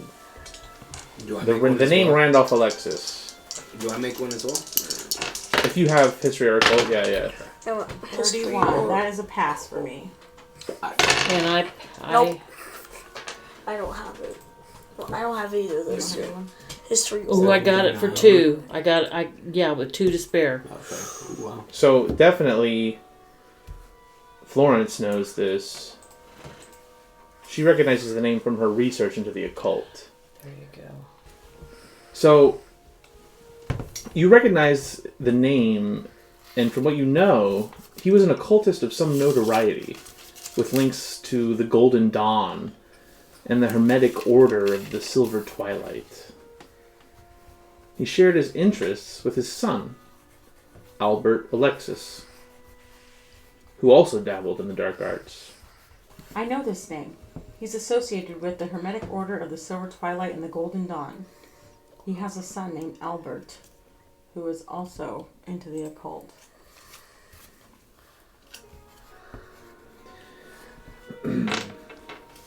So, you're all downstairs still. You've thoroughly searched the downstairs. And then you make your way upstairs to check there as well. The upper level serves as the living space. The living quarters are simple and sparse. There's a small bed, a cluttered desk with yellowing papers, and a single window overlooking the street below. And you can make a spot hidden. You search the upstairs. Oh, he's smoking. He's getting all stressed out. I failed. So I originally got a 62. I have pass. You notice Regular that success. No, yeah, I failed. I'm just waiting for Grandma to... Find out if it's a 6 or a 9. It's 89. It's 89. Oh man, just missed it by that much. So, well, Florence, you've noticed that Macreat's property lacks luggage, other than an old leather satchel with a broken handle, and that some of the bedroom dresser drawers are half empty of clothing. And the yellow paper on the desk. Like somebody Sounds left in a like- hurry. Seems like he's gone. Somebody's been. Packed up and left. Psych. Like, he left in a hurry. Because he left the door unlocked, huh? Yeah, it does sound like he left in a hurry. Glenn, it does. Well, he probably got that note, right? That told him to come urgently. Oh yes. Gosh, good to have you here, Kyle. Yeah. It's nice to have someone to put the pieces together. And so we know where he went, I guess, but is there anything that maybe, is there a letter or anything, or like any other info as to like who he's been talking to, or? Just the only thing you found is the accounting. Mm-hmm. Of course, the police, you've learned from them about the London train spotters that's, you know, the man who it was sold to is associated with that group. not the shop or anything. So, Well, I wonder if this shop is kind of a cover for something else, because it doesn't sound like there's much business being done. That's true. And that would lead me to believe that it's a ruse. I'm trying to remember what the white trench coat lady was talking about. and she was talking about, well, the address to this place. Mm-hmm. And then the message to come urgently and the skinned bodies. Seems to me like we need to find out who this Macreat really is. Mm-hmm. Yeah, is there like a diary or any? Well, we know he's Turkish. Maybe the Turkish embassy would have some information about his Past or when he came here or if he lived here, for how long. Any other associated addresses. Mm-hmm.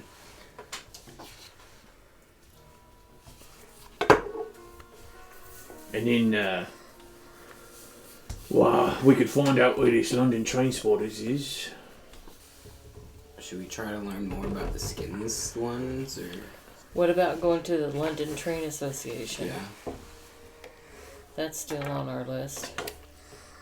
Yeah, what time of day is it right now? Yeah, I get.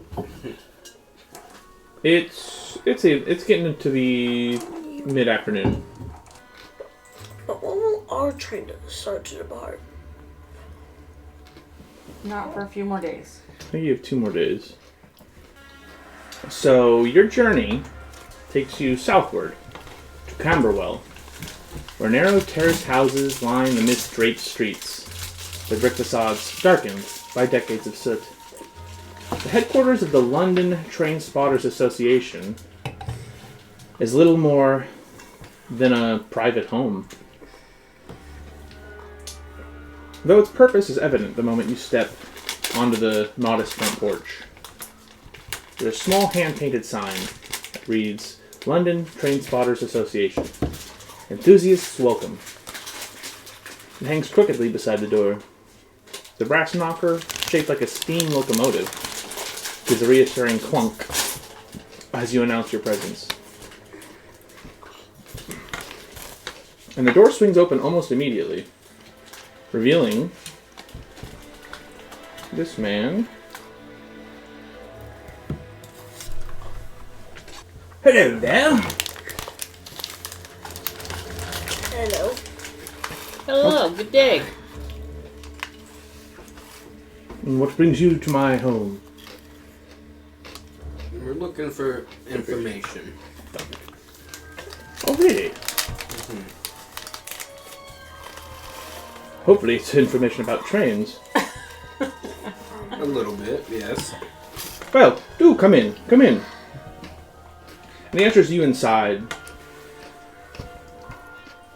leading you into a sitting room dominated by railway memorabilia, framed photographs of steam engines, neatly displayed railway timetables, and carefully labeled locomotive schematics crowd the walls.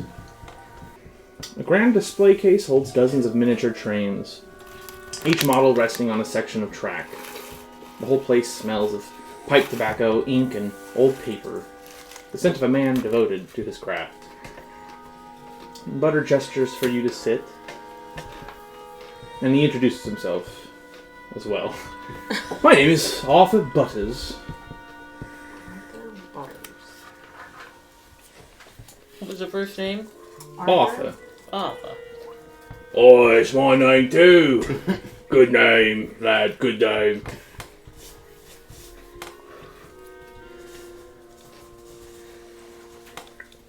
So, what is it you want to know? How can I help you?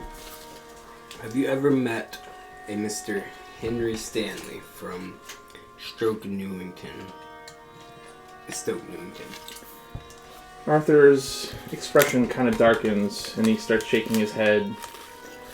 Oh, Henry Stanley, a quiet sort of chap, but as fine a railway man as I ever knew.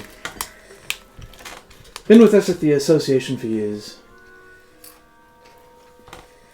I can tell you, whatever happened to him, he did not deserve it. And he sighs and rubs a hand over his face before settling into an armchair himself. Oh, it's got me right out of sorts, this has. Not knowing is the worst part. Do you know if he had any enemies or was on anybody's bad side? No, not that man. Everyone loved him. So what do you think happened to him? Do you believe the stories that they put in the papers? I'm not a particularly superstitious man. I didn't actually read the story in the paper. What did it say? It said that he just disappeared in a cloud of smoke and there's no remains, there's no body. We don't really know if he disappeared, if he died, if he was kidnapped maybe. The story left more questions than answers. Yes. A moment here. I mean, the police were here earlier and asked me as well, but they wanted to look at the train set. Do you think the train set has any importance? Oh, the train set. This would be the train set from Mockarath's shop. Yes. The one that... Was in Stanley's apartment? Mm-hmm. That came from the estate of Randolph Alexis. Yes. Well, I ran it once myself, just for a moment, when the police asked. Just to be sure it wasn't faulty wiring or some other nonsense. But it reminds me of Henry, and that allows me no pleasure. Actually, I must say, the set is in rather poor taste.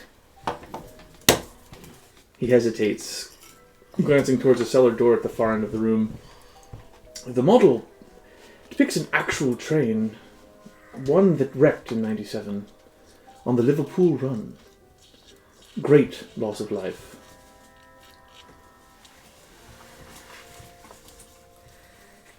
The only sound in the room is the soft ticking of a clock on the mantelpiece. Was Henry prone to things of the occult, things that were unusual or defied? Well, no. I don't think Henry even knew about the distaste of this set. He had a keen eye for the authentic, Okay. but not much interest in history. If you divine my sense, gents and ladies, I expect he just thought it was a gorgeous model. And for £1 who could blame him? Would we be able to take a look at this model? Yeah. Do you have any info? If you have a mind to look at it, you're welcome. Do you have any more info on what it's modeled after? That train crash that you mentioned? Oh, I just know about the story and the train itself, the specific make of it, but it's something I'm sure you could look up in the library. But it was just an accident, a horrible train accident. A lot of people died. In 97. Yes. But, yeah, it might be you'll find something, perhaps. As for me, I'll be pleased as anything when the police call round for it and take it off my hands for good. I never thought I'd see the day when a toy train made my skin crawl. He moves towards the cellar door, pulling a ring of keys from his pocket. The old wooden door creaks as he unlocks it, revealing a narrow stairway leading down into darkness. A faint musty scent drifts up from below. Damp wood, dust, and something else. Something faintly metallic. He steps aside, offering you passage. Well, then. Off you go. See what you make of it. And if the blasted thing starts whistling on its own, don't bother telling me. I'll be long gone. And then he turns back towards his armchair, rubbing his hands together as if trying to rid himself of an unseen stain. The stairwell yawns before you, a dark descent into the unknown. Well, let's go down these stairs and see what we will find. All right. I'll lead the way, miss. And as you descend the creaking wooden stairs, the cool damp air of the cellar clings to your skin. The faint scent of sawdust, machine oil, and aged paper lingers in the space, mixing with something less distinct, something that doesn't belong. Your eyes adjust to the dim lantern light, revealing the ominous centerpiece of the room. A massive hardwood board, large enough to need several men to move it, dominates the space. Upon it, the train tracks wind in an intricate, almost unnatural figure-8 pattern, twisting in a way that seems impossible to follow with the eye. There is no scenery, no miniature stations or pastoral landscapes, just bare wood and rising ramps, altering elevations along the circuit. The whole thing looks unfinished, yet eerily deliberate.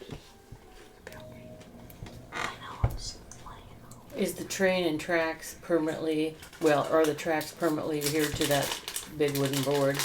It would appear so. It's like that's like what it's mounted on. Yeah. And there, at the center of it all, rests the train. The train itself is a small brown and black locomotive, unmistakably of 1890s design. The engine is massive, blackened with age or perhaps soot. Its form imposing and solid despite its miniature size. A tender follows close behind, laden with what appears to be coal, and then two wooden and metal coaches. each one slightly different from the other. Each car bears a different serial number, the variations subtle but intentional. Someone built this with care. Yet there's something unnerving about it, something wrong. And as you continue inspecting it and look, lift it and kind of look behind it, you notice beneath the board, pinned to the rough wood, is a gentleman's handkerchief. The cloth is clean, as if it was placed there deliberately to protect the surface the train set rests upon. A glance at the corner reveals embroidered initials, R.A. They are stitched in precise, elegant script, a mark of ownership. A large new battery is wired into the set, its pristine surface standing out against the aged locomotives. The wiring is expertly arranged, running seamlessly through the board. And you can all make spot hidden.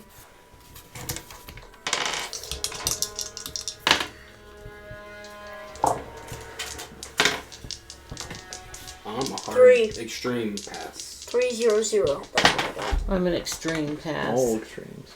I'm a regular pass. So, with care, you lift one of the coaches, turning it over, and the moment... So who actually is going to inspect it, since you all pass? Who's the first one to pick up a car? Glenn? Mm-hmm. So as your fingers brush the metal undercarriage, your skin prickles with unease. Scratched into the metal, barely visible against the darkened surface, are a series of arcane-looking symbols. The etchings are crude, yet deliberate. Their shapes strangely fluid, almost as if they've been burned into place rather than scratched by any hand. The markings appear on each car, their meaning unknown, but their presence undeniable. Well, there it is. The infamous train set. What's the plan then? Are we going to fire this thing up? See if it actually, See if it Let's goes. see what it does. See if it runs. well, let's hope it doesn't. Yeah. Yeah, sure. So yeah, you set up the board so that the train can run its circuit on the track. So you put it down in the center of the room. And Arthur flips the switch to turn it on. Wait, which Arthur? Butters? Arthur Butters is upstairs. Okay. Arthur, After the journalist. the journalist. Artie. The one who's been talking this whole time. Come on now. So the cellar is silent, save for the low hum of a light bulb and the faint crack. What are you doing? There's something oh. Crumbs. Trying to get the crumbs out. Okay. The cellar is silent, save for the low hum of a light bulb and the faint creak of old floorboards above. The heavy wooden table dominates the room, the twisted figure-8 track looming large in the dim light. You exchange glances with Arthur before he flips the switch, and the train jerks forward, its small wheels clicking against the metal track, the battery humming faintly as the model begins its slow, deliberate journey. Nothing happens. At first, it's just a toy, a charming relic, its brown and black paint worn from age. But as the locomotive continues its circuits, a strange weight settles in the room. The air thickens, pressing against your skin. The lanterns glow, flickering, as if disturbed by an unseen force. Click, click, click, click, click, click. The tiny train loops the course again, the soft rhythm of its wheels growing louder, more insistent. Click, click, click, click. By the 12th circuit, the temperature drops noticeably, In the room. and the train continues going around. Oh God, does anyone else feel that? I do. I feel it. Yeah. I do. Oh, freezing in here. By the 20th circuit, a low vibration rumbles beneath your feet. Faint, but growing stronger. By the 25th, something changes. Could be opening up a portal. A harsh metallic shriek echoes through the cellar, as if distant brakes were locking on steel rails. The lanterns sputter, and suddenly, the shadows of unseen machinery stretch across the walls, cast from no source you can identify. Then, a shimmer. From the far side of the room, a section of track flickers into being, stretching beyond the walls, leading into somewhere else. The air tastes of coal smoke, thick and oily, filling your lungs as a great locomotive emerges from nothingness. A massive black engine, its form distorted by spectral haze, shunts forward in a rolling cloud of steam.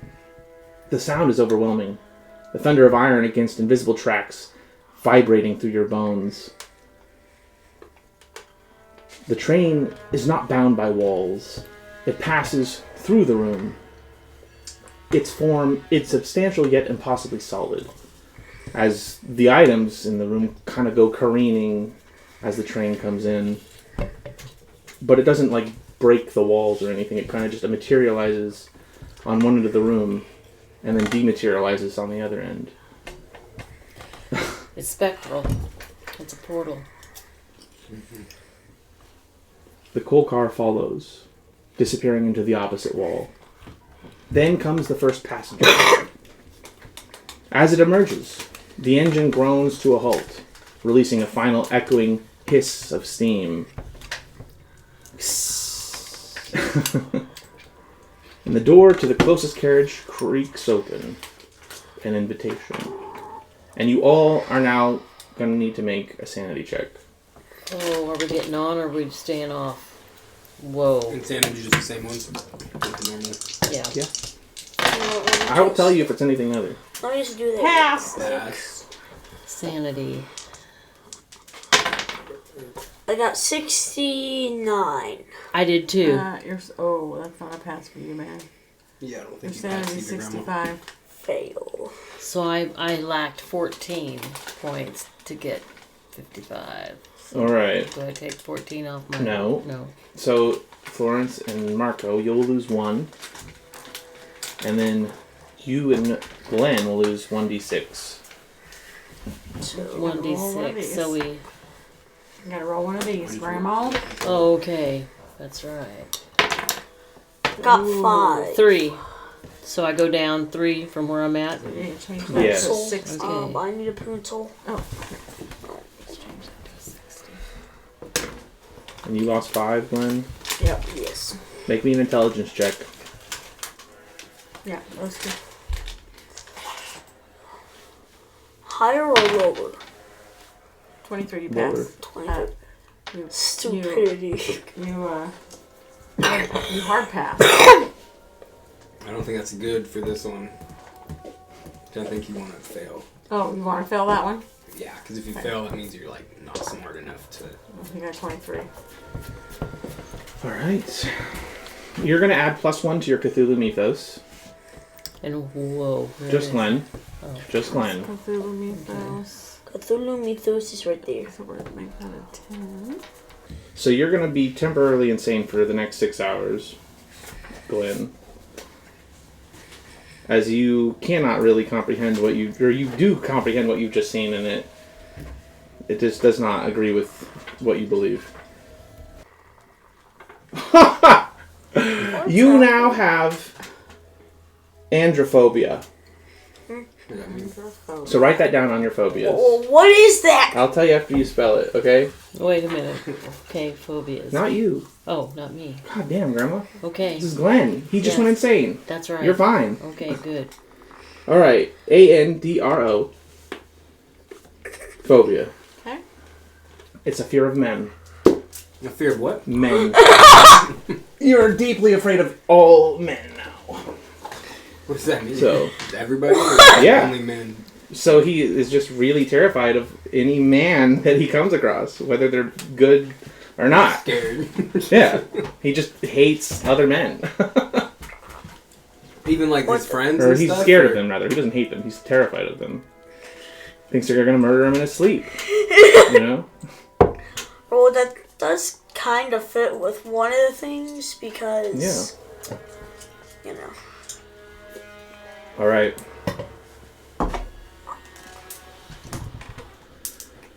So, yeah. Oh my. You suddenly feel very uncomfortable around Marco. Sorry. How am I? And like Artie and everybody else, right? Like, Any Oh, man? okay. All right, so. But that's it. That's the only thing you suffer so far. Oh my. The lights flicker.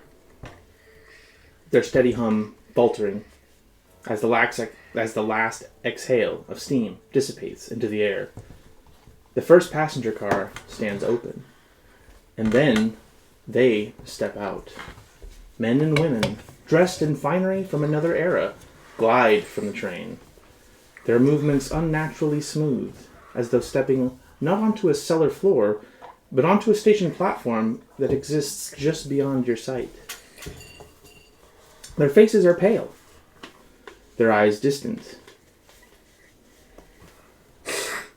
filled with a searching, restless urgency. They do not seem to see you, not fully. Their mouths move with clipped precision, each voice layered upon the next, a wave of disjointed inquiries spilling into the room. What time do we reach Liverpool? Where is the conductor? What has been the delay? How has the day become so cloudy and dark? Is another train following? My husband! Where's my husband? He was to be on board.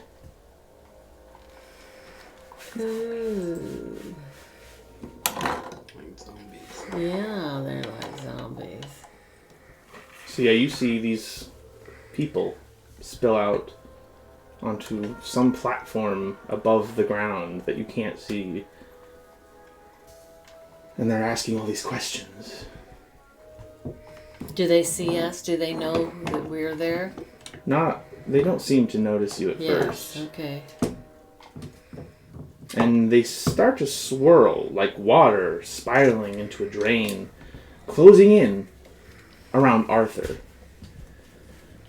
the one who set the train in motion. Their words merge, becoming a single sibilant whisper, rising like the rush of wind through a tunnel. Come with us. Come with us. The pressure builds, thick as smoke. Arthur, his vision starts to distort. Oh, I can't see! As if reality is folding inward on him, and then everything shifts. The rest of you watch in horror as Arthur's clothing changes. His modern attire replaced by 19th century dress, stiff with pressed fabric and the scent of old perfume and dust. His expression twists in sudden panic, his body now suddenly on board the train, inside the first carriage, surrounded by dreadful companions. The same passengers who moments ago stepped off the train. Just like instantly, they're all inside the train. Mm-hmm. Now staring with expectant, vacant smiles. Then you hear a scream. From the second carriage, a muffled, desperate cry for help pierces through the air. Your eyes snap to the fogged glass of the next car, and there, pressed against it, is a man's face. His eyes wide, his mouth screaming, yet no sound escapes. I wonder if that's Henry Stanley. The train shudders. The floor beneath you, lurching, as an unseen force pulls it forward. steam hisses from the engine, and through the windows, the cellar vanishes. For Arthur, I guess. Okay, there it is. Alright, so yeah, the passengers begin to stir. The once polite, vacant expressions of these 1890s spirits begin to change. Their bland faces slackening. Their eyes roll back, leaving only milky whites, as they turn toward Arthur with unsettling precision. And they all reach out, slowly, deliberately. Their skin is bluish, like something that has spent too much time in cold, stagnant water. Their fingertips appear damp, the nails livid and dark, hair matted with moisture, giving off the faint stench of rotting wood and damp earth. They breathe in unison, an eerie, shuddering sigh, as if relieved to finally have their newest passenger on board. Come with us. The words are whispered, drawn out, as if the train itself is pulling their voices along. Their clothes scrape softly against one another, tattered fabrics rustling like moths in an attic, a hushed chorus of decay. With nowhere to run, the bodies press in on Arthur, and the train begins to pick up speed. Outside, you have a split second to act. Jump aboard, or watch your companion vanish into the unknown. Why not shoot the train? You're insane.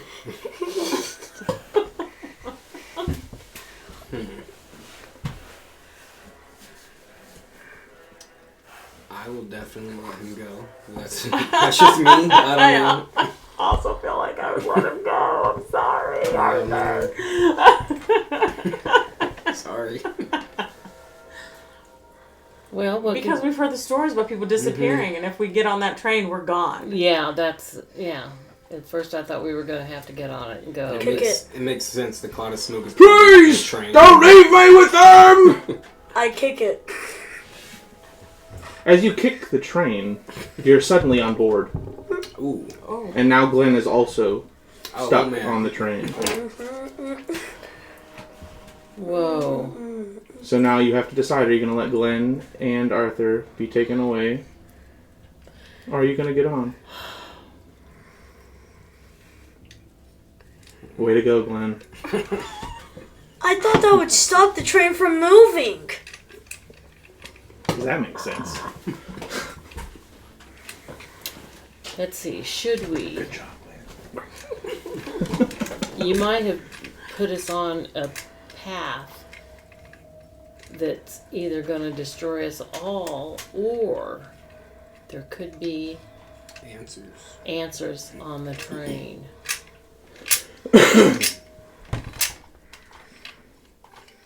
Wow. What do you say? Do we all have to go, or? Cause I can just. I don't know. I do not want to get on a train. I feel like zombies. I feel like after what we went through, Can't I just shoot them? and he's like a son to you. I feel like we would get on the train. Yes, Yeah. I think we would. Yeah. I think we would. What about Marco? I'm staying off. But you Marco's guys. like, bye. I'm ready spirit.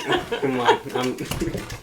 So, you watch as they get Give 'em a transported on board the train. As soon as they go to board it, they're just suddenly on it.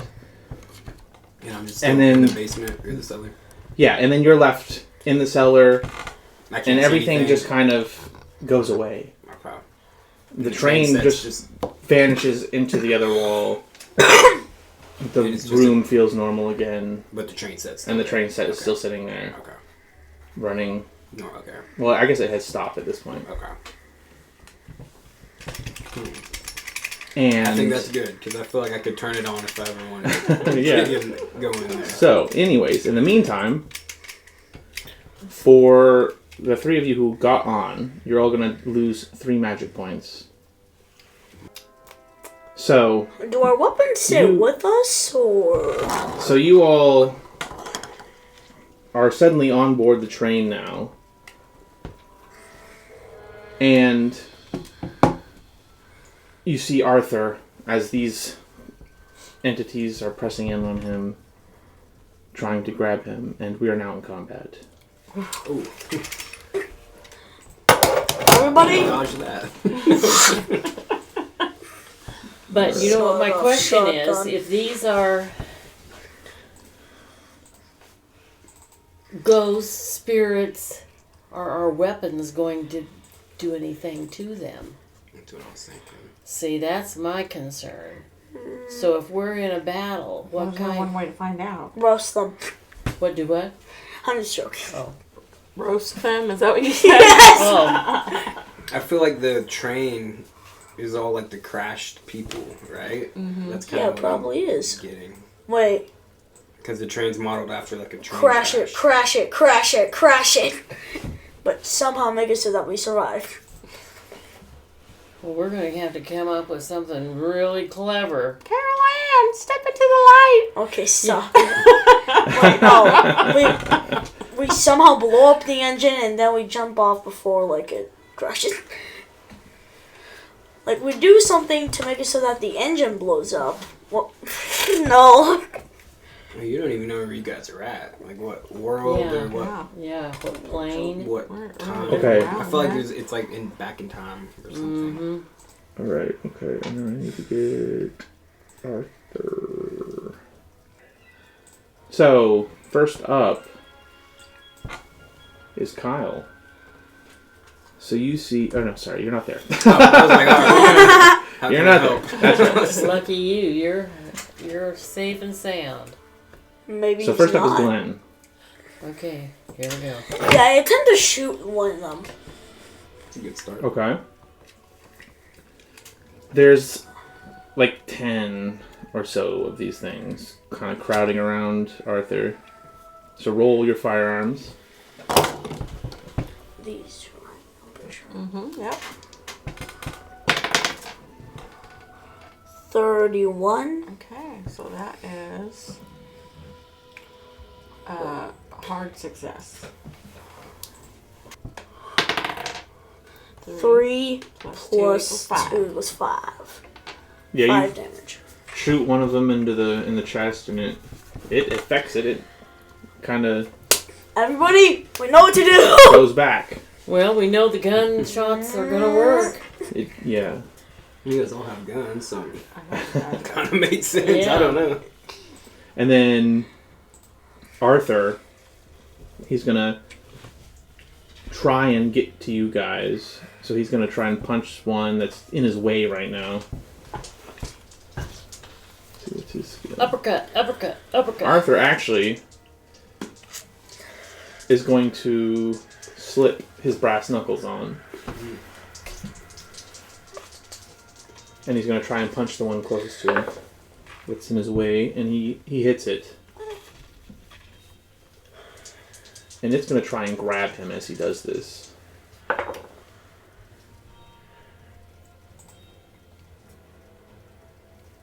And it does. So he punches it, but then it grabs onto his shoulders, and it's like holding him there now. And next up will be Florence. Okay, well, I will take a shot with my Mauser. Anyone in particular, or just into the crowd? Oh, whoever's closest to me, and I failed. Doesn't matter. Alright. Shoot and miss. Oh, and I gotta take a bullet away, right? You gotta take the bullet away. Yeah, Yep. don't worry. Mom, Oh, Mom, you I already already did? have. Oh, you already did. Sorry. Here, what'd you do with Knock your 'em all bullet? Did you give it to It's Kristen? right here. You can just put Oh, them like put in 'em the in dice tray, Yeah. Mm-hmm. so you know that they're spent. And then reload takes a whole entire turn. Yes. Or whenever I do. Okay. Then Luis. What are you doing? Before you Yeah, what that are you dice? doing? What I'm doing, I've Just got my gun. surprises. Just I surprises. got, I got my gun. Okay. You pull your gun out. Yes. Which one are you going to try and shoot? The one that's closest to me. And then what I'm gonna do? What category am I doing this in? It's your firearms. Firearms. Pistols. Yep, you passed. Passed? Right there. Okay. Passed, all right. And then you do 1d6. So one of these. And that would be how much damage? 1. 1. Okay. Yeah, so you fire off a shot and hit one of them. And Barely. it staggers back. And then the passengers, the one that has grabbed Arthur, it goes in and it tries to kiss him. Uh-oh. But Arthur, he's able to get his head away. Would that have And he's going to try and them? punch it off of him. But he can't. It is still holding him down. And so the others start to surround him. Another one goes in to grab him. But it does not. And a second one goes to grab him. And it is able to get its hands on him, so he tries to shrug it off. And he manages this time to kind of elbow it off of him. And so then one of them is going to go after Luis and try to grab her. So... But, Luis, you are too slippery. You get away. And one tries to grab Victor. And again, Victor is too slippery. And it gets away, and he gets away from it. And then you're up again, Victor. Got one now right in front of you, just try to grab you. Yeah, I try to hit it with the butt of my... Oh, wait, no. Actually, I'm going to stab it with Mincaf's dagger. Okay. I like that. So, the crap, what the heck is it? Well, it's basically just my brawl, so... It's your brawl? Basically. Okay. Well, but I'm using Mincaf's dagger. Okay, well, that's 30. 1d4 damage, actually. 31. I need 1d4. Wait, no, you need to roll to see if you Oh, wait, can yeah, get yeah. him. Oh, crap. 91! 97. That's a fail, man. Yeah, so as you try and hit this thing with the butt of your gun,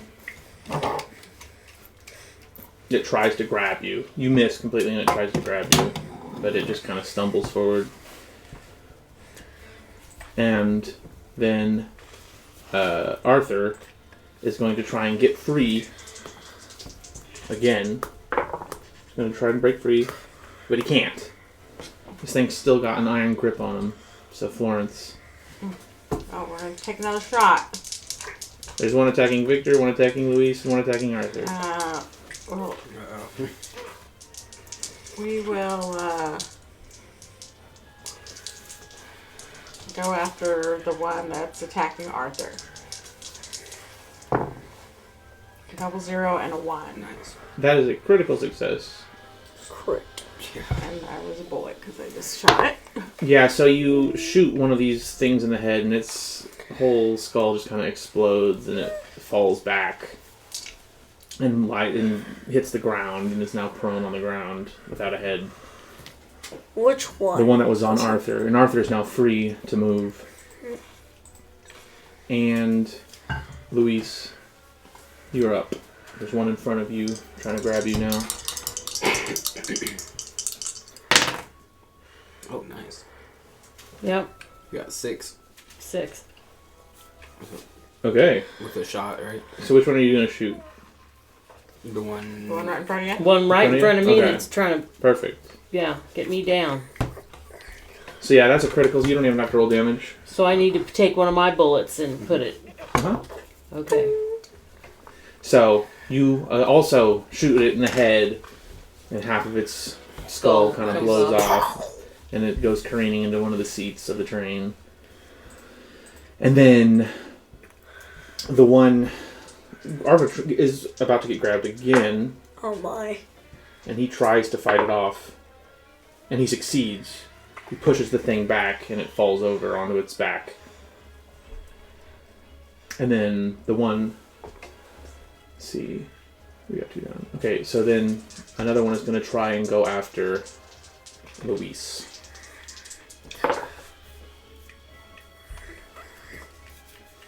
But it cannot get a grip on you. It grabs you and it just grabs the cloth of your clothes and you're able to pull free. Okay. And then, suddenly, during all this, bang! The curtained door between the first and second carriage slams open, and a man's voice cuts through the chaos. He comes in. He says, "Quickly! With me! Over here! Through here!" And a great sigh passes through the dead. Their movements faltering, their eyes locking onto the door. Symbols glow faintly on the doorframe. Arcane sigils carved deep into the wood, their lines jagged and ancient. Among them, one stands out, an inverted ankh, stark against the grain. So, Victor, you're up. I attempt to shoot the one that's closest to Arthur, or the one that attempted to grab Arthur. Okay. And are you going to move into the Yes. other passenger car? Yes, I will. So you'll shoot and then move. Yes. Okay. Let's just see that if I hit 45. So, okay. Got 45. So that's So, a hard and then, success. hard Did you get rid of a success. bullet? And then time to remove a bullet from that. And then D10 plus 2. Plus 2. 5 plus 2, 7. So yeah. Yeah, you shoot it and one of its arms goes flying off as you hit it in the shoulder. And you run past the threshold of the other train. And then it is now Arthur's turn. And he's also going to just book it. He doesn't even attack anyone else. He just goes and runs straight through. I'm getting the hell out of here. I'm right behind you, buddy. This is a load of bullets. And Florence, you are up. I'm out too. I'm running to the next train car. All right, Luis, you gonna follow him? I'm gonna follow him. All right, so yeah, you all cross over the threshold, and the dead withdraw. Hold on.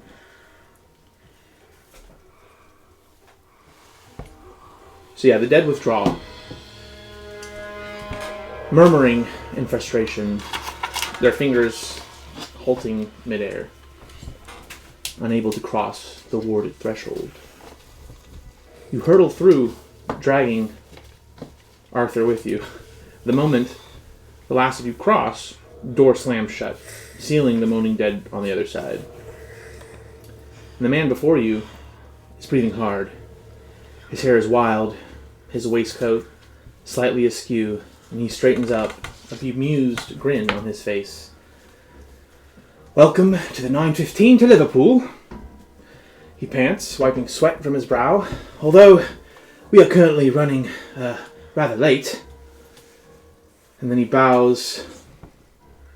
Oh shoot, give me that picture. That's the wrong guy. I knew it. Oh. And he says, yeah, welcome to the 9:15 a.m. to Liverpool. Let's be the conductor. Although we are running late currently, my name is Randolph Alexis. Randolph Alexis. Oh. Wait a minute, is he even British? Let me just make sure. He's Randolph. Ho, ho, ho. It doesn't specify. But with a name like Randolph, I mean, Randolph Alexis sounds better. I don't know. Well, he's British now, so Can't change it. regardless what his name is. Yeah, so he introduces himself, and then he regards you all with unsettling amusement. His feverish eyes scan each of your faces. His clothes hang loose on his thin frame. What? Oh, she's trying to see the guy. Oh, I thought you were looking at Mary. Yeah, No. I can see him now. Oh gosh, he's bad looking.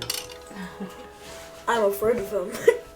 Yeah, and you're terrified of him, Glenn. When you see him, like, in fact, you probably should have made a roll just to even run past him, but you already did that, so we'll just move past it. And, actually, you need to make a sanity check, This is a lot. This is Victor. insanity. Already temporarily insane. 21. Oh, no, you're right. He's blocked from losing any further sanity Yeah. for 6 hours. Because of the. Because of his temporary insanity, you're Yeah. right. Okay. So, You're in the Twilight Zone now, buddy. none of You this asked is for this, process. So, his clothes hang loose on his thin frame, the once fine fabric of his suit tattered and stained. The ears have barely touched him, yet they have hollowed him out. His cheeks sunken, his skin stretched taut over his skull. Yeah. And the second carriage is dusty, empty, silent, a corpse of a train car, abandoned to time. Alexis strides ahead, his movement sharp, his posture unnervingly upright, as though some inner force keeps him from slumping beneath the weight of years.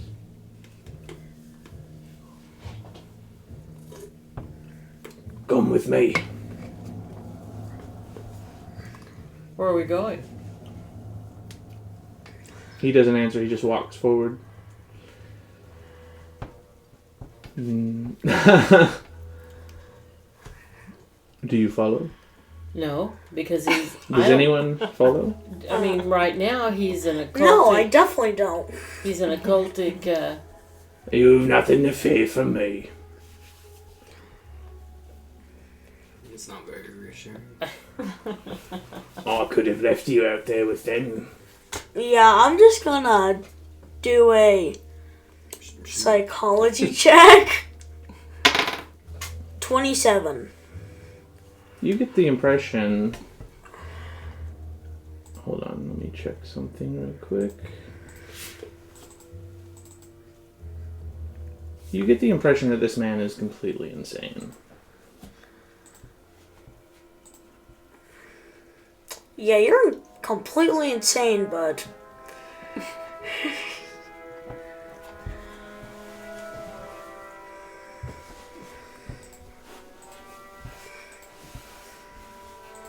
Well, if you want to just stand here till the end of time, be my guests. There was another man in this car. Do you know where he's at? Follow. He starts walking down the hall of the train car. Meanwhile, me just... You have an opportunity to reload if you want to. Yeah, that's what I'm doing. Okay. Then you better do it. You reload your gun. How about you, Florence? Oh yeah, might as well. Or Luis? The people with guns? Oh, Do yeah, you want to I'm- take this opportunity to... Yeah, you should. Reloading. Reload? Reloading. Since you're not in combat anymore? Mm-hmm. Hope you don't plan on using those on me. Depends. Well, the way you look at us, we may be dinner tonight for you and your friends. I don't know about this. Well, he didn't hear you because he's walking down the hall. Mhm. We aren't following yet. And he stands at the end and turns towards you and just waits. What are we gonna do, guys? What choice do we have? How do we get off this thing? That's what I'm wondering. What if we shoot a window? I don't think it's back through car one. Yeah. We're gonna have Meanwhile, to. I Marco just... think we're gonna I'm have just to hanging out. trust this guy for the moment. And if we see Yeah, an sure. exit, we can take it. Yeah. You follow down the hallway, the dim light revealing compartments that are lifeless, save for the last 3. He stands at the very end, waiting for you. In the first compartment, the sight stops you cold. Tattered clothes lie shredded, scraps of fabric curled and torn. Among them, bones, some snapped, some gnawed, scattered across the floor like the remains of a predator's feast. He sees you looking into this and shrugs. Managed to eat. The silence that follows is heavy, but he doesn't elaborate. Make a spot hidden for me. As you look into this car with all this chaos. 47. 83, I failed. I passed. Oh, wait a minute. Never mind. I got 43. What? Oh, you just have 25. You failed. So you passed, Luis? Mm-hmm. You see, amidst the chaos, a watch.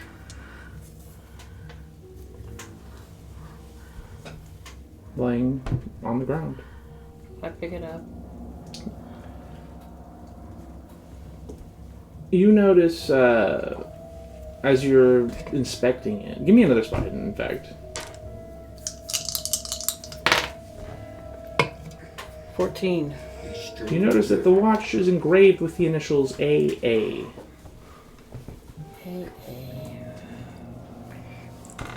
Albert Alexis is the son.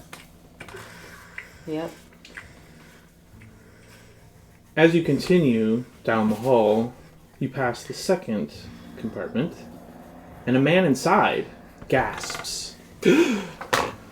Now we see him. His eyes wide and desperate, and he lunges towards the door, nearly tripping over himself in his frantic relief. Oh, thank God, oh, you're real!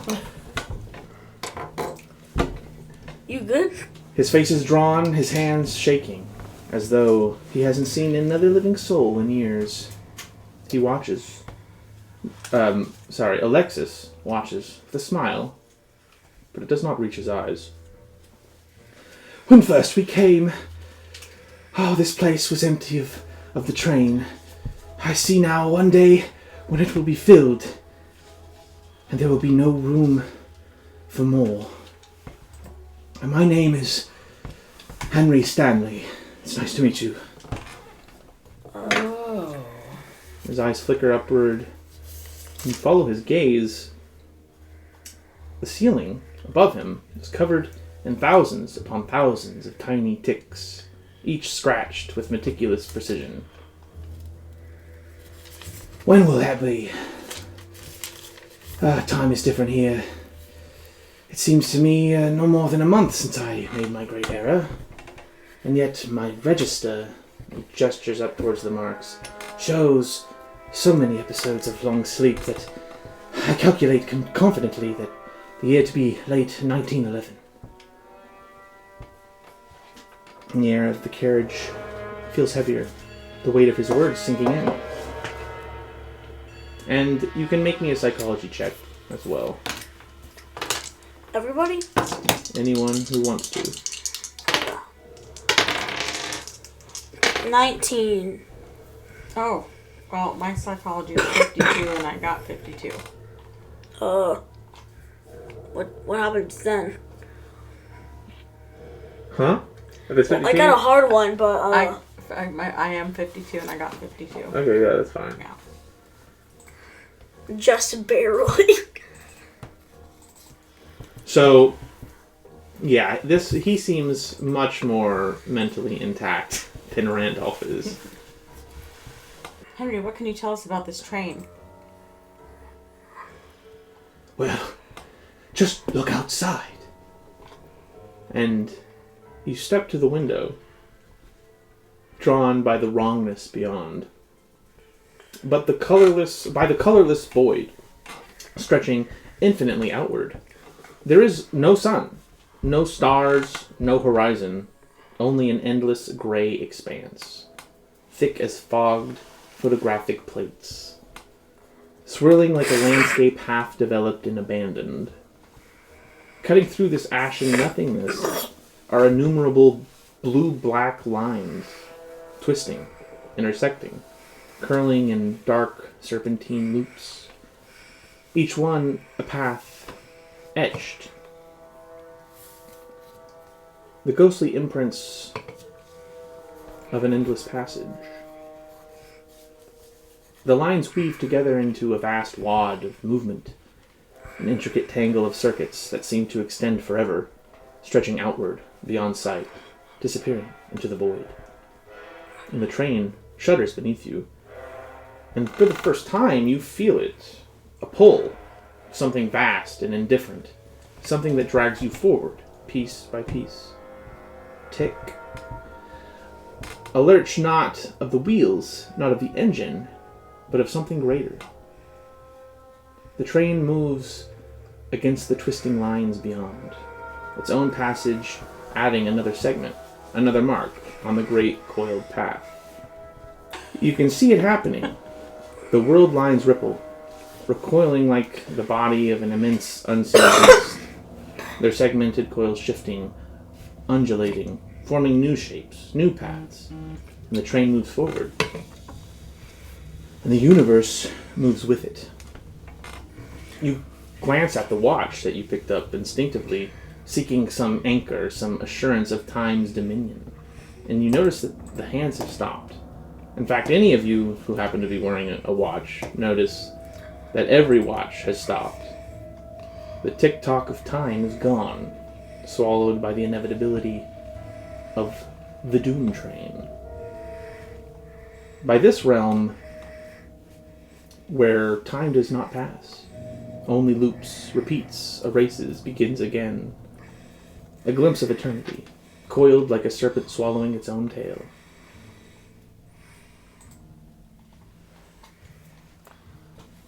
And then Alexis beckons you to follow him again into the last compartment. Leave him. Come with me.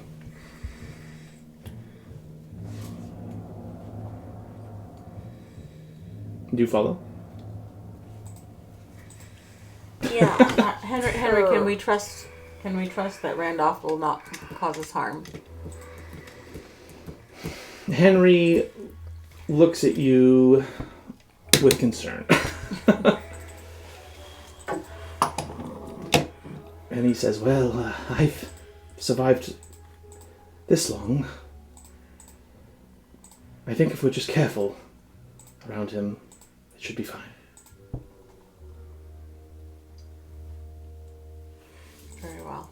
Okay. So, he leads you to the last compartment. Your gut already twisting with dread at what you might find. The door creaks open. And I need each of you to take a sanity again. Another sanity roll. Except for you, because you're already temporarily protected. You and Randolph are on the same wavelength right now. Yeah. No, he's fully insane. I'm like temporary. True. I failed. I passed. I passed. I had 52 and I got 27. So if you pass, you only lose one. If you fail, you're going to lose 1d3. So you're going to roll the six-sided die Besides me. and then cut it in half. Besides me, because I One. lose none. So I lose one. Yeah. Starting sanity 65, current sanity 60, insane 13. The stench hits you like a wave of rot, a carrion wind that clings to the walls, the ceiling, to every breath you take. It is a butcher's chamber, a slaughterhouse of the damned, yet the bodies are long dismembered, their flesh repurposed for something far more unnatural. Sprawled across the compartment floor, in an elaborate pattern, a twisted figure 8, thick and wet with human remains. The track, if it can be called that, is fashioned of intestines, lined with bloated organs, reinforced with curving bones that hold the twisted loops together. It is nearly identical to the toy train set, down to the intricate intersections. But something about it feels unfinished. Alexis kneels at the edge, fussing over the placement, muttering to himself, poking at a shriveled kidney like an artist correcting a flawed stroke. It should work. It must work. Albert did it, but there is something wrong. It will not take us back.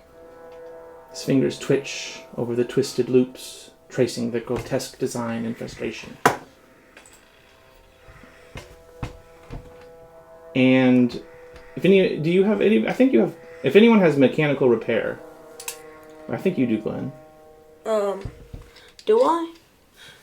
I don't think I do, but let me check. Yeah, oh, yeah, I do. 47. Roll. Oh, my. 99! Oh, that's 69. Oh, wait, that's 69. Oh. Okay, so you failed. Florence Anybody else? and Luis, I need a hard intelligence check. You too, Glenn. Hard intelligence. Fail. I got 600. Fail. Glenn, Yeah, you got. it hits you. The train set's track, the one Stanley bought, the one that brought you here, wasn't flat. It had ramps and elevations, a three-dimensional form that this flesh-bound abomination fails to replicate.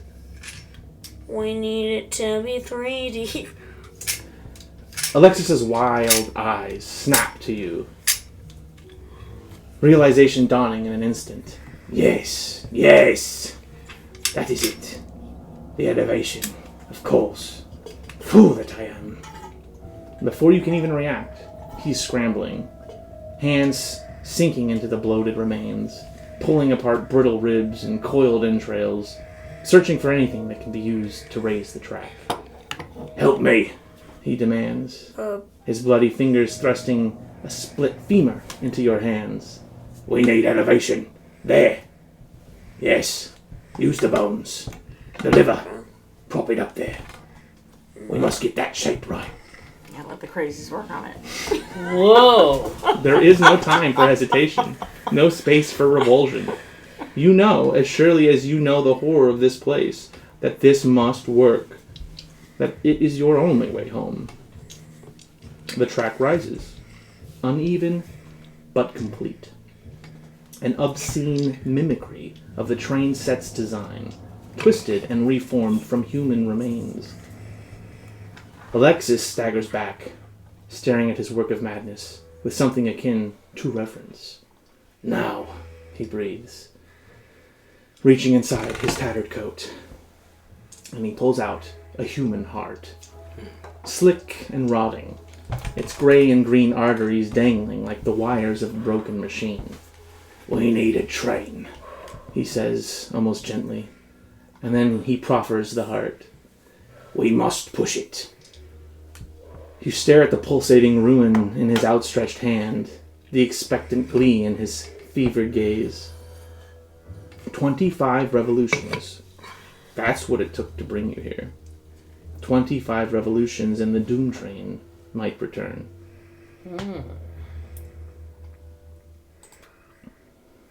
So he's going to start pushing this heart along this track at a constant speed. And he wants help. He asks. Yeah, sure. Help me. All right. And then, suddenly, as you start pushing the heart across the tracks, a low moan rises from the first carriage, followed by the grating creak of movement. They are coming. The dead passengers, with their blank, rolling eyes, bluish skin, and whispering hunger, are no longer content to wait, and they clamber forward, hands grasping reaching through the flickering gloom, their moth-eaten garments rustling like dead leaves in a storm. Alexis doesn't notice. He's fixated on the grotesque meat pattern, watching the rotting heart roll in shuddering circuits. His fevered grin is one of a man on the precipice of salvation or madness. Almost, he mutters, hands twitching like a conductor, guiding an invisible orchestra. Then the roof starts to groan above you, as a fresh wave of undead has begun climbing onto the train, crawling over its iron belly like flies over a corpse. The ceiling starts to bulge inward, the timber cracking as the moaning figures find their footing. Faster! One missteps. With an eerily slow motion, a shambling corpse slips from the roof's edge, tumbling into the silent void. As it falls, the Droom train's world line splits, a second track peeling away, carrying the thrashing shadow of its former self into the endless dark. But there are plenty more where that came from. A half-dozen dead passengers shatter through the windows, bursting through in a spray of broken glass and rotting fabric, tumbling headfirst into the carriage with sickening thumps. They rise, their heads lolling, their jaws slack, their hands reaching, and they surge forward. Alexis lets out a shriek of fury, brandishing a sharpened bone like a crazed preacher, holding a relic aloft. No! Do not interrupt the cycle! The path must be completed. You must hold the line! You must hold the line. You must keep the train running, or this graveyard of ghosts will be your final stop. And we are now in combat. Again. Man, oh man. Alright, so you and Rudolph are pushing this heart along the track. Or Randolph, rather, not Rudolph. And all these things have clambered in. So you can choose to let him do it by himself, or to try and help him to get it done faster.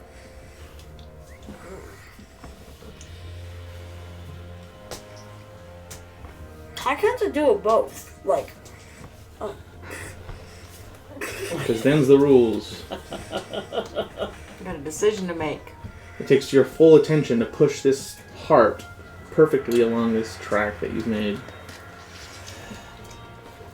I'll continue to help. Alright. Good. Thank you, Glenn. So, Arthur, he is going to pull out his pistol and take a shot into the crowd of dead people. He had a pistol on the long. Yeah. He couldn't pull it out when he's surrounded by dudes. True. Alright. And held down, remember? Yeah. And he misses. Shot rings out and it hits the wood of the train. Some of the broken timbers. And then Florence. Okay, I'm gonna take a shot at end of the undead, whatever. Yeah. 28. So that is success. Regular success. Roll damage. Oh, sorry. 1d8. Oh, do we have a d8 out here? A D8. No, Dang. It's the one I didn't sit out. What is a D8 anyways? Just a dice with 8 sides. Well, yeah, but like, what does he even look like? They should be out. I think. They're like... Use it. Yeah, I think so. Yeah, they're Oh, there. oh yeah, Oh. they are. Okay. Damn it. They were hiding. they were. 8. Hot diggity. Hot diggity dog. Alright, yeah, you shoot one of them and it goes flying back. And then it's Luis.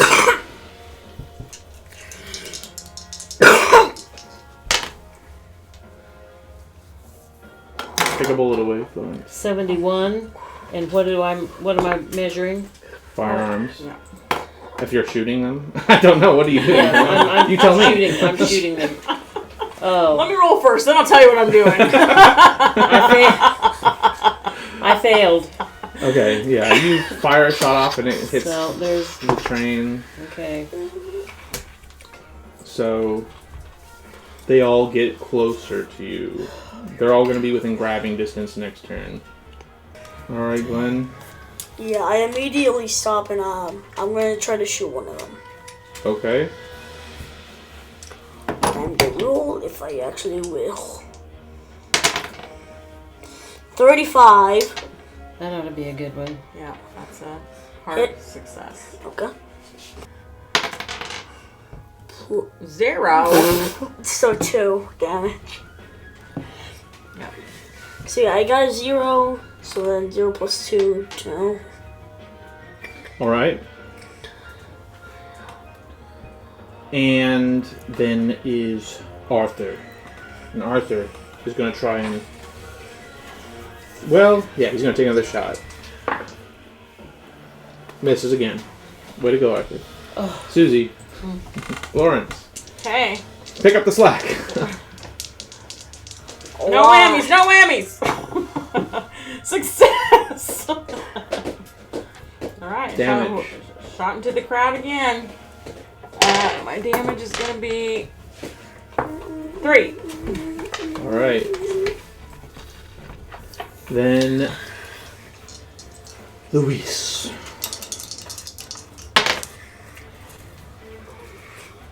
Ooh, 38.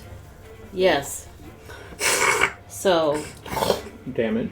damage with this, right? Well, it depends on what you're... Yours should be You gotta- 1d6. Look at the card. Oh, I'm Your sorry. gun. Your Damage. gun card Oh, damage. that I conveniently printed out for you. Yes, you It's gonna be did. so easy. 1d6. Yeah, 1d6. Okay. 6-sided die, which is the cube. The cube, remember? Cube. Right here. There you go. 1. All right. And then, so the one you just shot, it tries to grab you, and it is not able to get its hands around you because there's other ones kind of blocking it, starting to crowd around each other. So another one will now try to grab Victor. Also misses. One of them tries to grab Florence. Bruh. Misses. And then one tries to grab Arthur. And they grab Arthur. Bruh. He's having Why is it bad always luck. Arthur? Why is it always Why is Arthur? it always me? And then the others start crowding around you. And you're up again, Glenn. Yeah, I try to shoot the closest one next to me. Okay.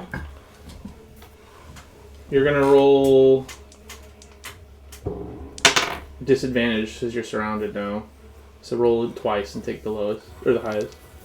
That's, No. Yeah, that's probably going to be a the fail. Uh, 96 was your highest. Yeah. And you lose a bullet, man.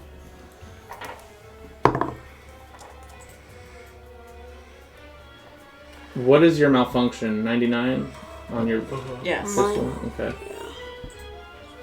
Alright, so then Arthur is going to try and push this one off of him.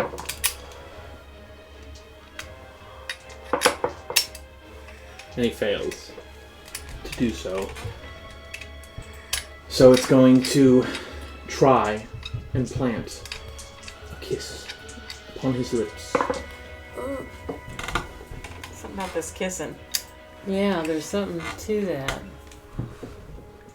So Are they you single? see as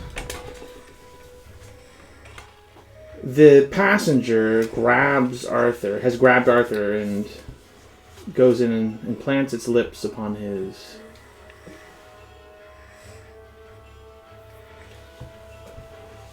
And you see Arthur shrivel as the soul leaves his body.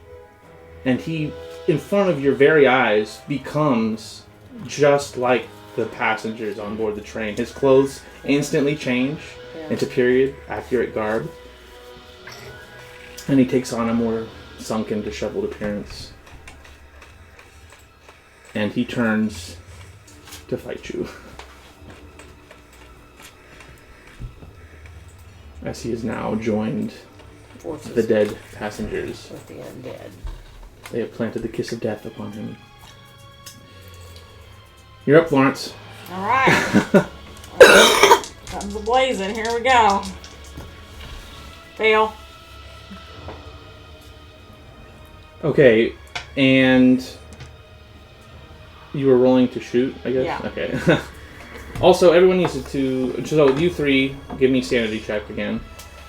As you see one of your companions Wait a minute. die. I'm resistance Except for you. to it Yeah, because except for you. Lucky you. yeah, Fail. because like even if I wasn't temporarily insane, I was in the military and a part of my military package. Well, losing your friends is different. Oh wait, that's Oh, different. yeah, Okay. barely. Okay. I passed. Okay, but I failed, so I gotta roll d6. D8.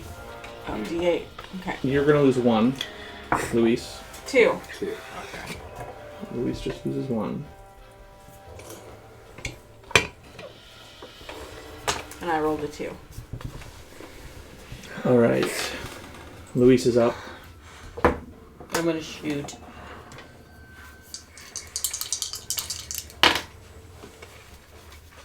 $68. And that's 40. It's a fail, 44. Okay. You miss your shot. And one of the passengers tries to Yeah, grab I you, forgot. Luis. Yeah.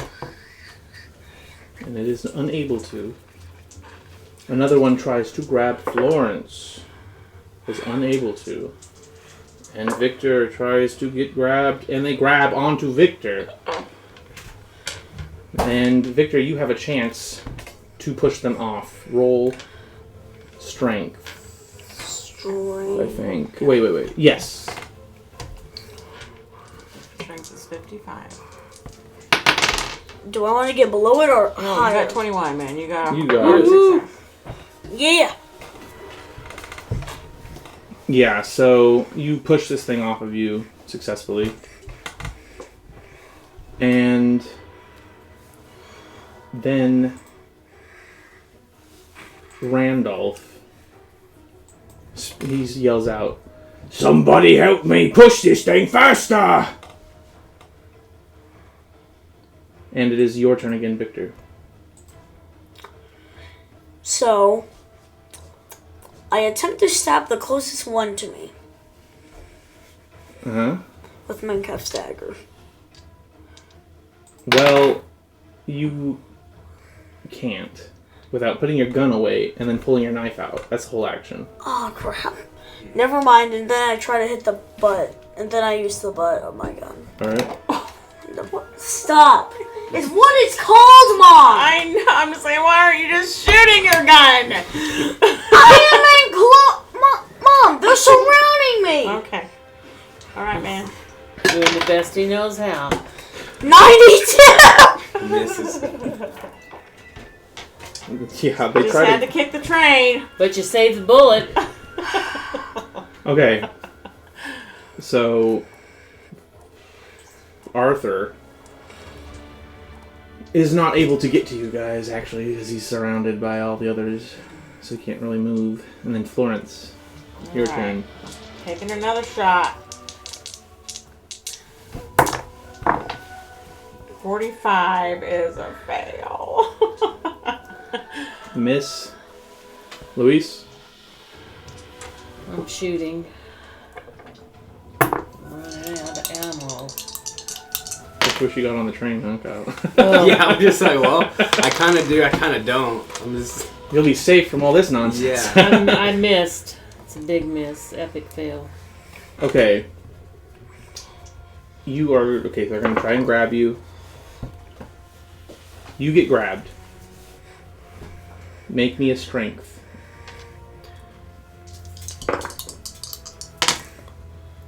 Yeah, big. 3. Extreme. Yes, Alright, yeah, extreme. you push this thing off of you with ease. Yes. They try to grab Victor again and are unable to get a grip on him. Same thing with Florence. We're lucky and unlucky at this time. And it is your turn again, Victor. I do the same thing as last time. You're gonna hit him with the butt of your gun? What? 14! Wait, No, that's 74, buddy. Never mind, 74. For a second, I thought it was 14. You might as well lay down and let him eat you. Yeah, you get grabbed, Victor. So you are now grabbed as well. That's gonna be my turn. And yeah, now it's Florence's turn. Alright, well, we're taking another shot. Fail. Luis. I'm taking a shot. Victor is getting grabbed right now. Oh, epic fail. Okay. Only if we had more people. I thought Arthur's already kind of down bad. You know, he's kind of... Alright, so one of them goes and grabs onto Luis and is unable to get a grip. They try to grab Florence, and then they go in to kiss Victor with a kiss of death. Oh no! But Victor, he said, "No! Nope. I don't want a romantic relationship! No!" And when we're back with Victor again, so you're still being grabbed right now. One of them has its arms around you and is trying to kiss you. Yeah, I'm gonna try to punch You it. need a strength, actually. Just try and push it off. Oh. Strength. 64. 94. No, that's wait. Is that a 6 or a 9? That's a 94. Either buddy. way, it would not work. Yeah. You're still being held by this thing. Florence. Alright. This guy freaking hates us now. Okay, taking another shot. Only got 2 bullets left. 31, that's a pass. Which one do you shoot? The Mauser's the only thing I got to shoot. The one grabbing Victor? Or? Oh, yeah. I'll shoot the one grab Victor. 7. Yeah, you Ooh, that's shoot it in the side of the head and it falls over. Thanks. And then, You can thank me by Luis. using your gun with using your gun's bullets Use next the time, bullets. sir. Luis. okay. 54. Oh, You're fail. like the best marksman in the bunch. You just want to hit him with the butt of your gun. The reason why is because they're literally right next to me. Okay, buddy. So I have not as good of a chance to be able to hit one of them. Mm. Or well, I kind of do, but like, You got your That's point blank. not what You're like a happened. point Point blank blank, range, yeah, man. just What are you can't talking miss. about? So, what they do can I easily do? grab my gun. I've rolled and failed. Okay. Oh boy. Alright. Oh boy. Let's see if they try to The grab you. monster's turn. They have grabbed Luis. Oh my, I only have 1 bullet left. And that is all that happens. Luis gets grabbed. Yeah, this game wants us dead. The others clamber around. I told you to make those extra characters for a reason, Victor. I sent your extra character away for a reason. So, yeah, Luis, you've got grabbed, and Victor, it is your turn again. Yeah, I shoot the one. Randolph, you fools, help me! I try to shoot the one that's grabbing on to Luis. Okay. So do we know how far like Randolph is in his like cycles? Yeah. You definitely do not. Well, yeah. Do they know? I know. Well, they I got 30. Yeah, Yeah. they know Is these he, things. is he right? like counting out, Success. out Success. loud? No. It's a 25, hard and then success. 20. Okay, Hard so- success. Yeah, yeah, You don't know No, how no, many no, not rotations that he one. made before Out of this 20. started. This combat Oh, started. okay. Yeah. Okay. A D10 oh, that is that one. I'm sorry. We should ask him. Yeah, D10. How far are you? Yeah. 0. 2. Plus 2. You got 2. What the heck? You got hard success and 2 damage. All right. Then Florence. Okay. Can I? I'm going to help the guy with the hearts. Can I do Okay. that? Okay. Yes. So I don't need to roll. You don't even need to roll. No, You just I go don't over need and to you roll just start for help pushing. And Luis, you are grabbed. Make a strength roll for Roll me. strength.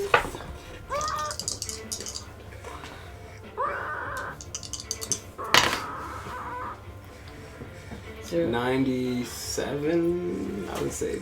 Yeah, no. No, you can't. 92. 92. Yeah, No. still You no. can't get free. And it goes in to kiss you, Luis. And it almost. It gets my really gosh. close to your lips, Luis. She's already married! There you go. There you go. And then, okay, so then they try and grab Victor and Florence, and they get a hold of Florence. Or no, because Florence moved. That's right. So they have to actually go up to Florence first. So there's one standing right behind Florence right now that will grab her next turn. But they didn't get Victor when they grabbed him. No, they were unable to grab Victor. Victor, One of them tries to grab Randolph I would shoot somebody. unsuccessfully, and another one tries to grab Henry Stanley, who's also been just useless this whole time. Why isn't he Nobody punching? reminds me of these other characters, so I forget. It's your own fault. Help yourself. So, anyways, And wait, remind me, what happened to Arthur? He's like, done. he's upstairs he's- with you having a discussion right now. What happened to your friends? You're talking with Arthur right No, now. no, he the turned other. into Oh, one of he's them. dead. Yeah, okay, that's right. This one. I was just making sure. Yeah, he Okay. turned Yeah, into he's- one of them. Okay. Is he gone? Me and Arthur buddies are just drinking tea. Just Yeah, you're. listening to the radio or whatever. He's pretty dumbfounded. Your friends have vanished from the basement. Yeah, this stuff happens sometimes. And all the shit is just like just crashed all over the room as well because and the train's destroyed. gone, but it's Yeah, so he's like, "What the hell did you guys do down here?" But anyways, back to okay. Tell him! what's going on. So, and with that, the final circuit completes. Okay. A low Finally! thrum vibrates beneath your feet.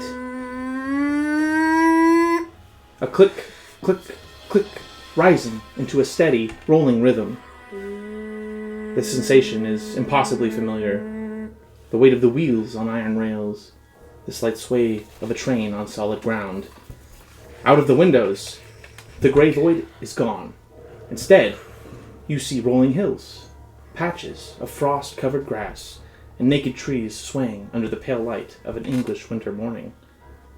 For the first time in what feels like centuries, the train is real. The dead passengers freeze, their gibbering voices suddenly silent. They twitch like marionettes with cut strings, mouths slack, eyes rolling blindly. Some stagger backward, collapsing bonelessly into the seats. Others simply sit, their faces blank, as if the mockery of life that sustained them has been drained away. A shuddering sigh escapes from Randolph Alexis. He leans against the window, his hands trembling, his thin frame shrinking before your eyes. Years fall upon him in an instant, his once fevered gaze dimming, his posture crumbling. The weight of time, once denied, now comes to collect its due. It worked. He whispers over the rhythmic clatter of the rails. I need you three to make me a listen roll.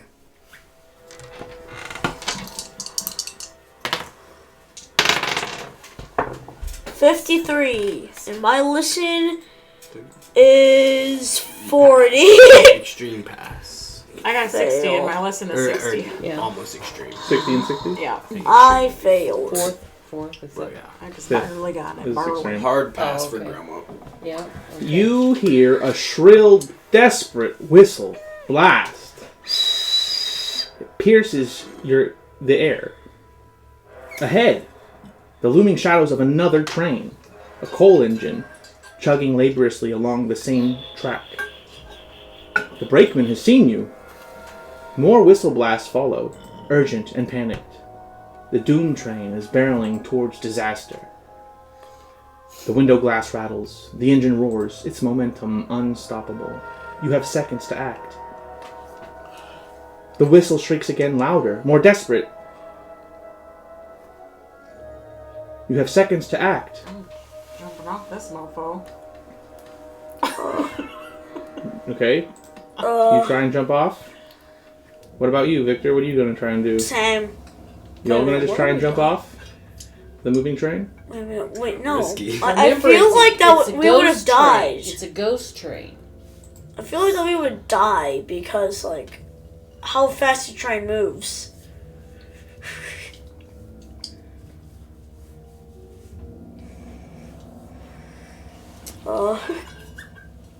So you're jumping, Grandma? I never survive a jump. You could... The only other option is to try and hit the brakes. Yeah, pull the rope. Well, it's not... You can't... You have to go to the engine to pull... Engine To to hit do the that. brakes. Okay, I'm going to the engine. Make me a luck roll.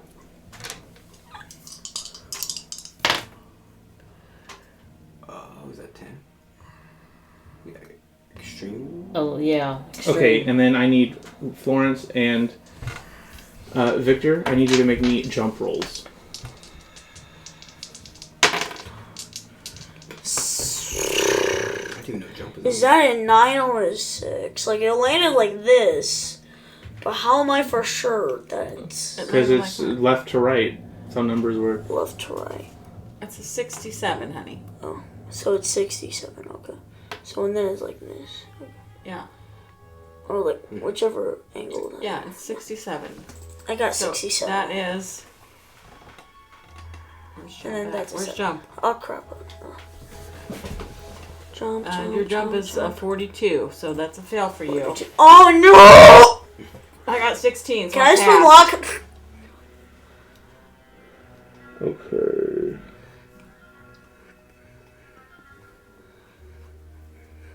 So, you're gonna take 1d3 damage, Luis, or sorry, Florence. And you're gonna take 1d6, Victor. Oh, that's not a D3. D6, and then you'll... Break it in half. 1 and 2 will be 1, 3 and 4 is 2. I got a 4, so I got 2. I got a 4. So and you got 4. So you're gonna lose 4 of your health. And The red. I'm going to lose 2 of mine. Yeah. 3, 4. You can put them in the dice tray. Oh no, I'm just gonna actually move them to far away right there. Where's my health? Where's health? It's the Oh, red health. dot! Oh, sorry. I'm looking all over the page. Where are we putting them? Over here? You can put them in the dice tray or Oh. wherever. Yeah, I'm putting them mine right there because, Okay, so, yeah, you jump and hit the ground. Victor, you hit it harder. do I break any legs? Do you want to? No. Then why would you ask me that? Logical? Is it logical? How many hit points did you lose? 4. No, you don't.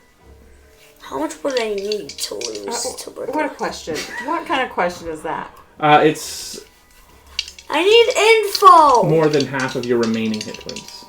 Or half, yeah, so it'd have to be half of what you have. Okay. Which is what? Do you mean like what I have currently On right your now? paper, what does it say? Hit points. How many? Hit points Total. 11. 11 maximum. And you just lost 4? Yeah. So yeah, that's less than half. So you're good. So now I have to change my current to 11. 7. 7. I need a pencil that actually is not broken. Yeah, here, I mean, So- 2, I guess. Luis, Mm-hmm. you run up to the engine. Up to the engine. You lunge for the emergency cord, yanking it hard. Oh, sorry. at first, before you run to the engine, you do try and hit the emergency cord from the back. And you yank it hard, but nothing happens. Okay. There's no resistance, no brakes, and the truth sinks in. The engineer and fireman are long gone. Right. And there's no one left to stop the train. Randolph Alexis stumbles backwards, his aged body trembling, eyes flickering with horrified understanding. No, no, no, he mutters, voice fading into the screech of metal on metal.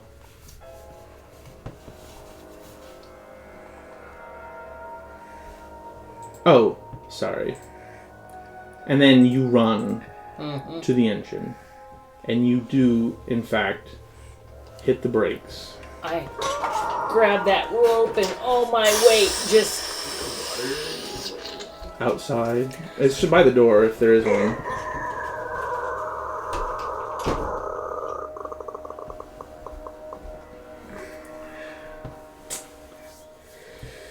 Wow. Okay, so yeah, the train, it comes screeching to a halt, as does the one in front of you. Steam erupting from the top of the train, hissing like 1,000 voices, screaming at once. I successfully stopped the train. Have you? Yeah, so you are left on the train with Henry Stanley and Randolph Alexis. And Florence and Glenn are in the dirt somewhere down the track. Oh, we landed in the soft grass. The rolling hills with Well, frost you on did, them. but Glenn, he didn't land so softly. So where did you guys go when you jumped off? Just in a field or? It's Where would it? wherever they can, not in the path of destruction of the train. Yeah. You just jump off the side. You don't have time to think about where you're jumping. You just jump.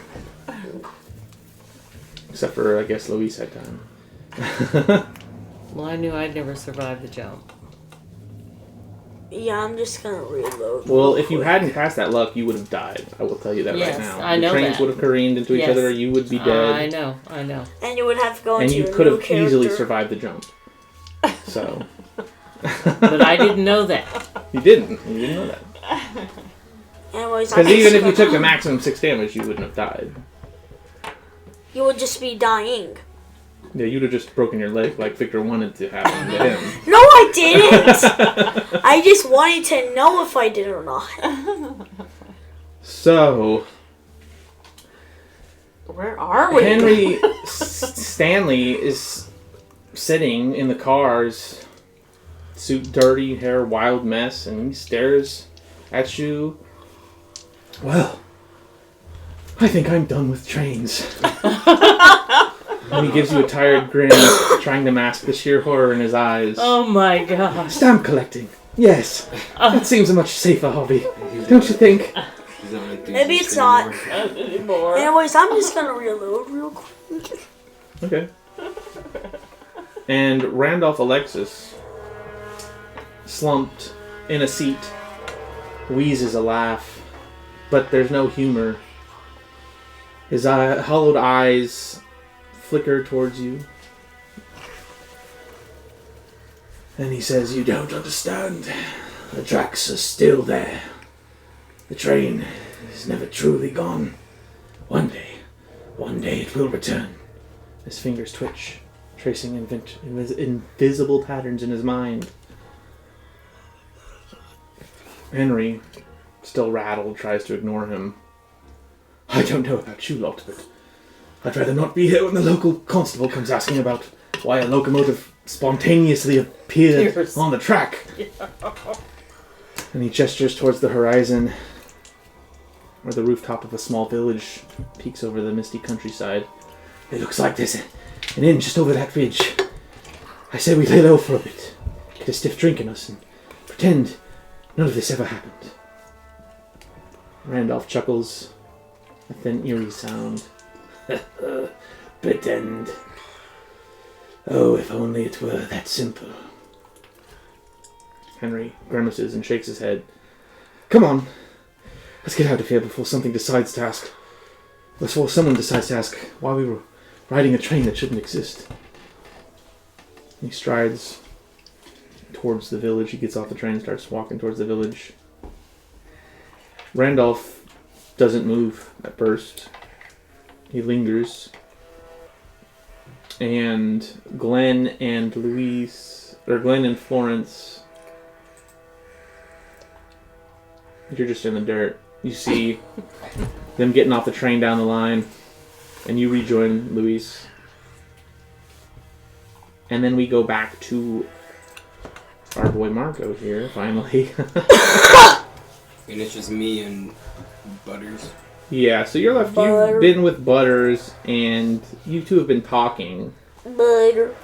Trying to figure out what the hell happened, you know, how the train disappeared all your friends. And you have no idea if you'll ever see them again. You know, as far as you know, that was the last you would ever see of them.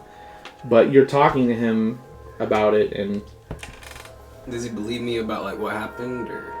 He can't explain it any other way. I mean, there's no explanation. So he'll just believe you, I suppose. Mm-hmm. Or not believe you. Either way, he can't, explain it. Like, there is no explanation. So, he looks like he looks at the world through rose-colored glasses. He gets to talking to you about trains. Like, he's really fascinated with trains, obviously. And as you explain your plans to take the Simplon Orient Express, a transformation overtakes Arthur. His melancholy vanishes, replaced by a childlike wonder and pure unbridled enthusiasm. His face lights up as though you've just handed him a golden ticket. The Simplon Orient Express, by God, you lucky bastard. What a journey that will be. Oh, that's the crown jewel of railway travel. Not like last time. She's a masterpiece. Pure opulence on steel wheels. The rhythm of the tracks beneath you, the grandeur of the carriages, the romance of the rails, stretching all the way to Constantinople. Why, there's no finer way to see the world. He paces, hands animated, his voice thick with reverence. Oh, the mahogany paneling, the gilt fixtures, the scent of fresh linens and polished brass. And the staff, impeccable. You'll want for nothing. Not a thing. The dining car alone is worth the fare. And the wine list, lads, the wine list. I don't know why saying lads, there's only you. And then there's the camaraderie. The fascinating souls you'll meet. Writers, diplomats, aristocrats, all sharing a meal in the glow of the table lamps as the countryside rolls past. Mon Dieu. I tell you, I'd trade every last train in my collection to take that journey just once. His rapture subsides only slightly when he claps a hand on your shoulder, his eyes still twinkling. Tell you what, you must come to our association dinner this evening. We're a good lot. And there'll be plenty to learn about trains. Not that you'll need more knowledge once you've lived it yourself. But still, you'll be in fine company. Even though he already has one. You can tell us all about your plans. And then, when you return, we'll drink to your journey. What do you say? Yeah, sure, yeah. His glee is infectious. His invitation, heartfelt. And eventually, you leave. And where do you go from there? Like, do you try and figure out what happened? Like, what does Marco do now? Really think that yourself. I don't know. Where do you... Would Marco... I don't think he would go to the dinner if he's not sure where everyone else is at. Right. I don't... Yeah. I think maybe he says, that sounds like a great dinner, but I'll have to decline because Well, you already said yes. Okay. And left. Okay. So we're just trying to establish how you're going to meet back up with these guys. Because right now you are like in the English countryside outside of London. How do I... You're not even in London anymore. The three of you. Oh, wait, the three of them. Yeah, you're not in London anymore. You're outside of London in like the But we countryside, came in Luis's car.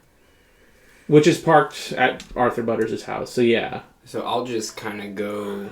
and I assume Louise still has her keys, so the car is just gonna have to sit there. I'll probably just wait around and plan to catch the Orient Express in a couple days if I don't hear from you guys. Right. But it's kind of So after you guys, get a cab or, back to London, what do? You need to get in touch with Marco, so... Wait, I remember my friend John. I'm gonna try to, somehow message him and ask him that if he can get a hold of Marco and, like, tell him, to meet up somewhere. John's never met Marco, so he can't help. Oh, yeah. Well, I'm just like, because Marco's staying at a hotel. He's staying probably like at some bed sit or bed and breakfast or something like that. But we all do have one thing in common, and that is that we know where the professor is at. And you all know when to get on the train. Right, So you will meet each yeah. other at least when you board the train. If you can't find each other before then. I'm hoping that they'll just meet me there, but I'll. Yeah. I have the plan still. So it's the day before, which is also the day of the dinner. And you guys have arrived. You've gotten back into London.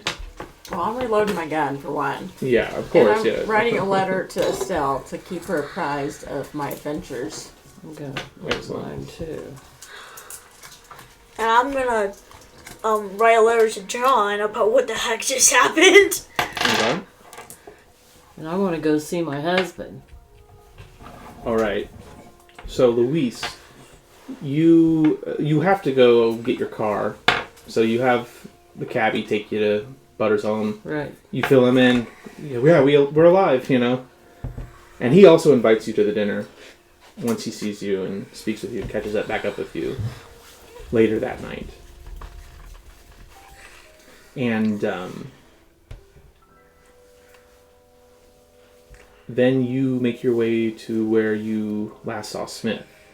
And when you arrive at the bedsit, the room he was in is currently now occupied by a completely different family. I figured that would happen. And nobody has any idea Of where he went.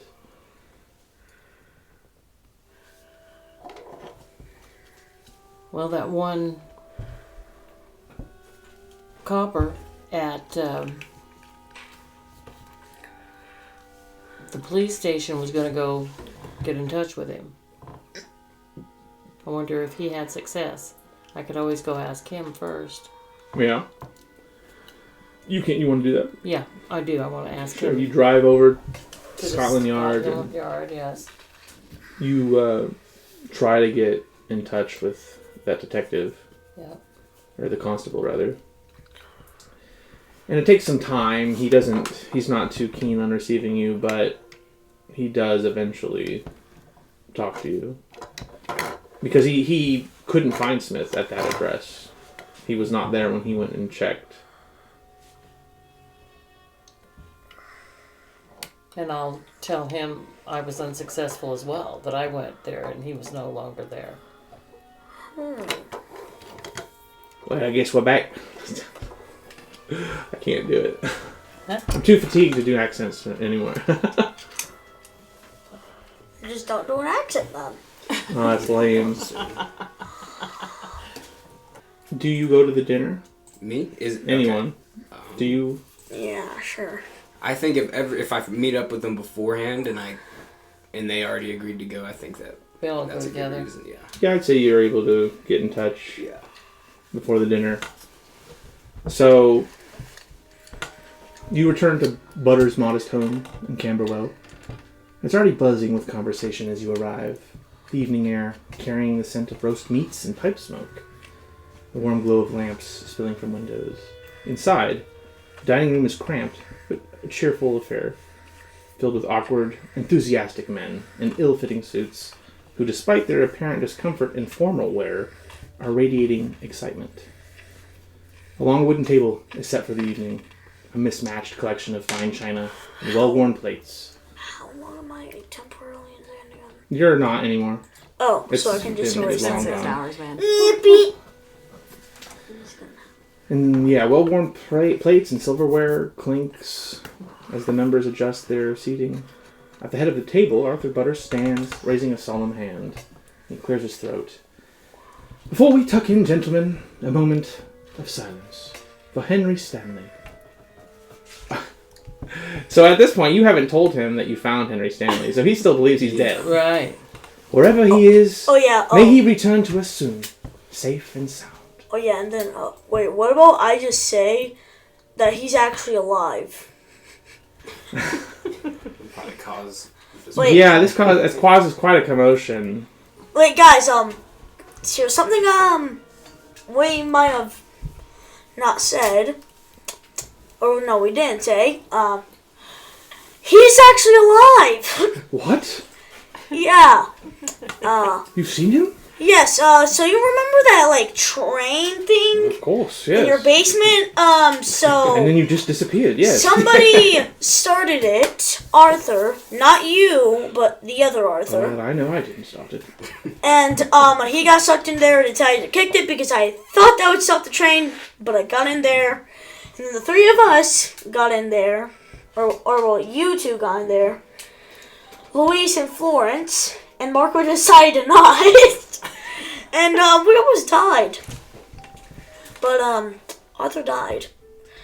But there was another person, crap, what was his name again? Randolph and Henry. Grandolph, Alex, he was also one there.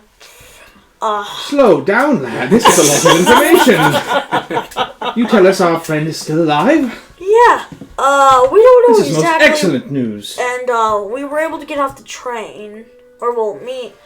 Or if Louise is still alive, that must mean that Henry and the other guy are still alive then.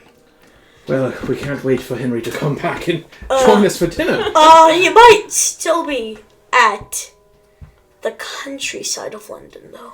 Well, I'm sure he'll make his way back to us eventually. Hopefully. Oh, and yeah, so it's really excited after that. Everyone's really animated, and eventually the moment passes, and the evening commences. The meal is hearty, each of the 6 courses arriving in simple but satisfying portions. Clear broth, roasted meats, potatoes, greens, and a selection of cheeses before the final course of sticky toffee pudding. As the plates are passed, the conversation takes its expected turn. Wait a minute, do we still have the phobia that it gains Yeah. from being okay, so I have it forever. So yeah, you're wetting yourself right now with all these men around you. A sea of technical... That's alright. We'll make sure you sit right in between me and Louise, and we'll keep you he comfortable. demands to be seated in between the women. Yes, absolutely. As the plates are passed, the conversation takes its expected turn. A sea of technical talk, full of boilers, valves, and locomotive wheel arrangements. Between the mind-numbing mechanics, a few useful morsels of information emerge. The Orient Express staff is the finest in the world. They will assist in any emergency and handle the extensive paperwork involved in border crossing. Oh my. The Milan station is currently being remodeled. Might cause some delays down the line.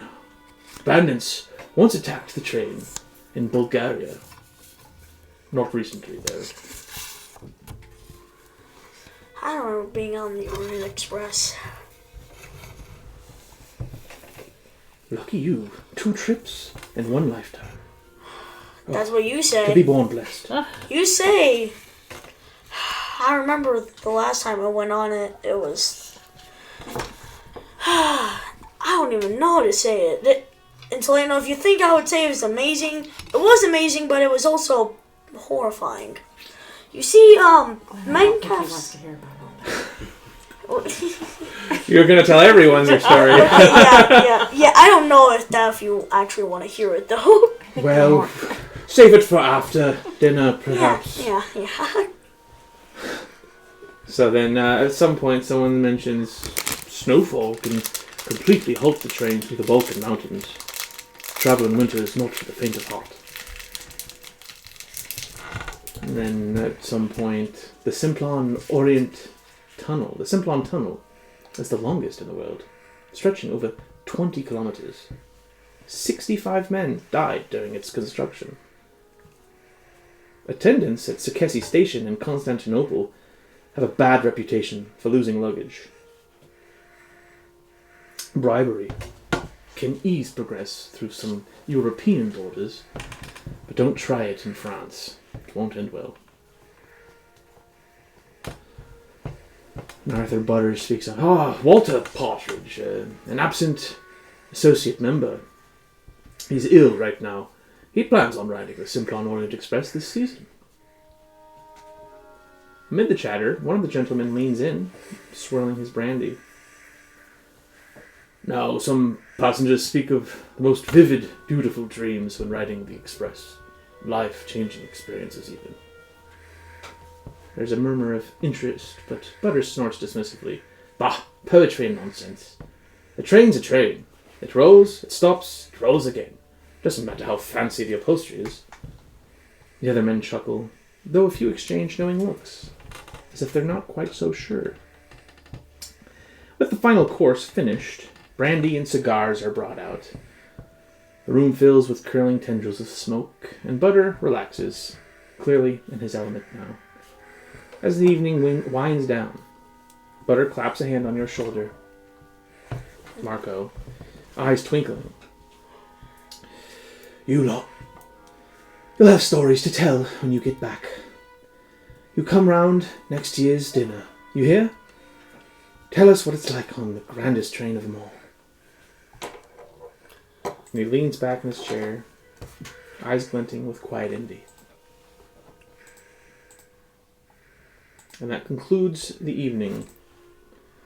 So you all return to your hotels, to Glenn's home, perhaps, and you sleep and prepare for the journey in the morning. So on the morrow, you board the Orient Express. That is where we will end it tonight. So, And then does Kyle? He doesn't have the No. No. If Okay. you send me that, I can. Yeah. Just have it. but I've always wondered if there's ever a way to get rid of a phobia. Like if you're scared of something, but you, Psychoanalysis? I don't know. what? It would take extensive therapy. Perhaps I do a that stay kind of in a therapy. sanatorium. But of course that might just make it worse. Yeah. I mean, being in an environment full of really hostile men that all, Probably wouldn't it doesn't sound ideal for old Glenn. Oh my goodness. Yeah. All right. But I like the bullets idea that you had. Yeah, you too. To be able to Yes. keep track of bullets, like how many bullets we have loaded in them. Did you not have Us. bullets? 'Cause No, you I didn't don't have a a gun. He I has just the, have he has the the- Yeah, sword. yeah, he He's only a has a swordsman. I sword. didn't even Oh, use it. Yeah. No, he didn't really get to use it. Not this time.